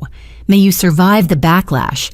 May you discover that losing toxic family means gaining yourself. And may you, like me, transform that loss into something luminous. Good night, house, I whispered, heading to join my husband. Thank you for keeping us safe. The walls held their silence, but I felt their blessing. This place that had seen violence become sanctuary. These rooms that had heard screams now echo with laughter. This foundation that had supported us through everything and would continue standing strong. Tomorrow the work continued. Tonight love had won. And that was enough, more than enough. That was everything. If you or someone you love is facing family financial abuse, know this: you are not alone. Your safety and future matter more than any signature. Real love doesn't require financial destruction. Resources exist, help is available, and sometimes the most loving word you can say to family is no. Thank you for joining me on Jacqueline's journey. May we all find the courage to protect ourselves while helping others do the same. Remember, the blood relation means nothing if it comes with conditions that could destroy your future. Choose yourself. Always choose yourself. What would you do if family asked you to risk everything for their mistakes? Have you ever had to choose between helping loved ones and protecting yourself? I'd love to hear your thoughts and experiences in the comments below. If this story resonated with you, please consider giving it a like and subscribing to hear more stories of survival and triumph. Share it with anyone who needs to hear that saying, no to exploitation is not just okay, it's necessary. Thank you for listening, for caring, and for being part of a community that believes in protecting the vulnerable and supporting survivors. Until next time, remember, you deserve family who builds you up, not those who tear you down. Stay strong, stay safe, and never be afraid to protect your future.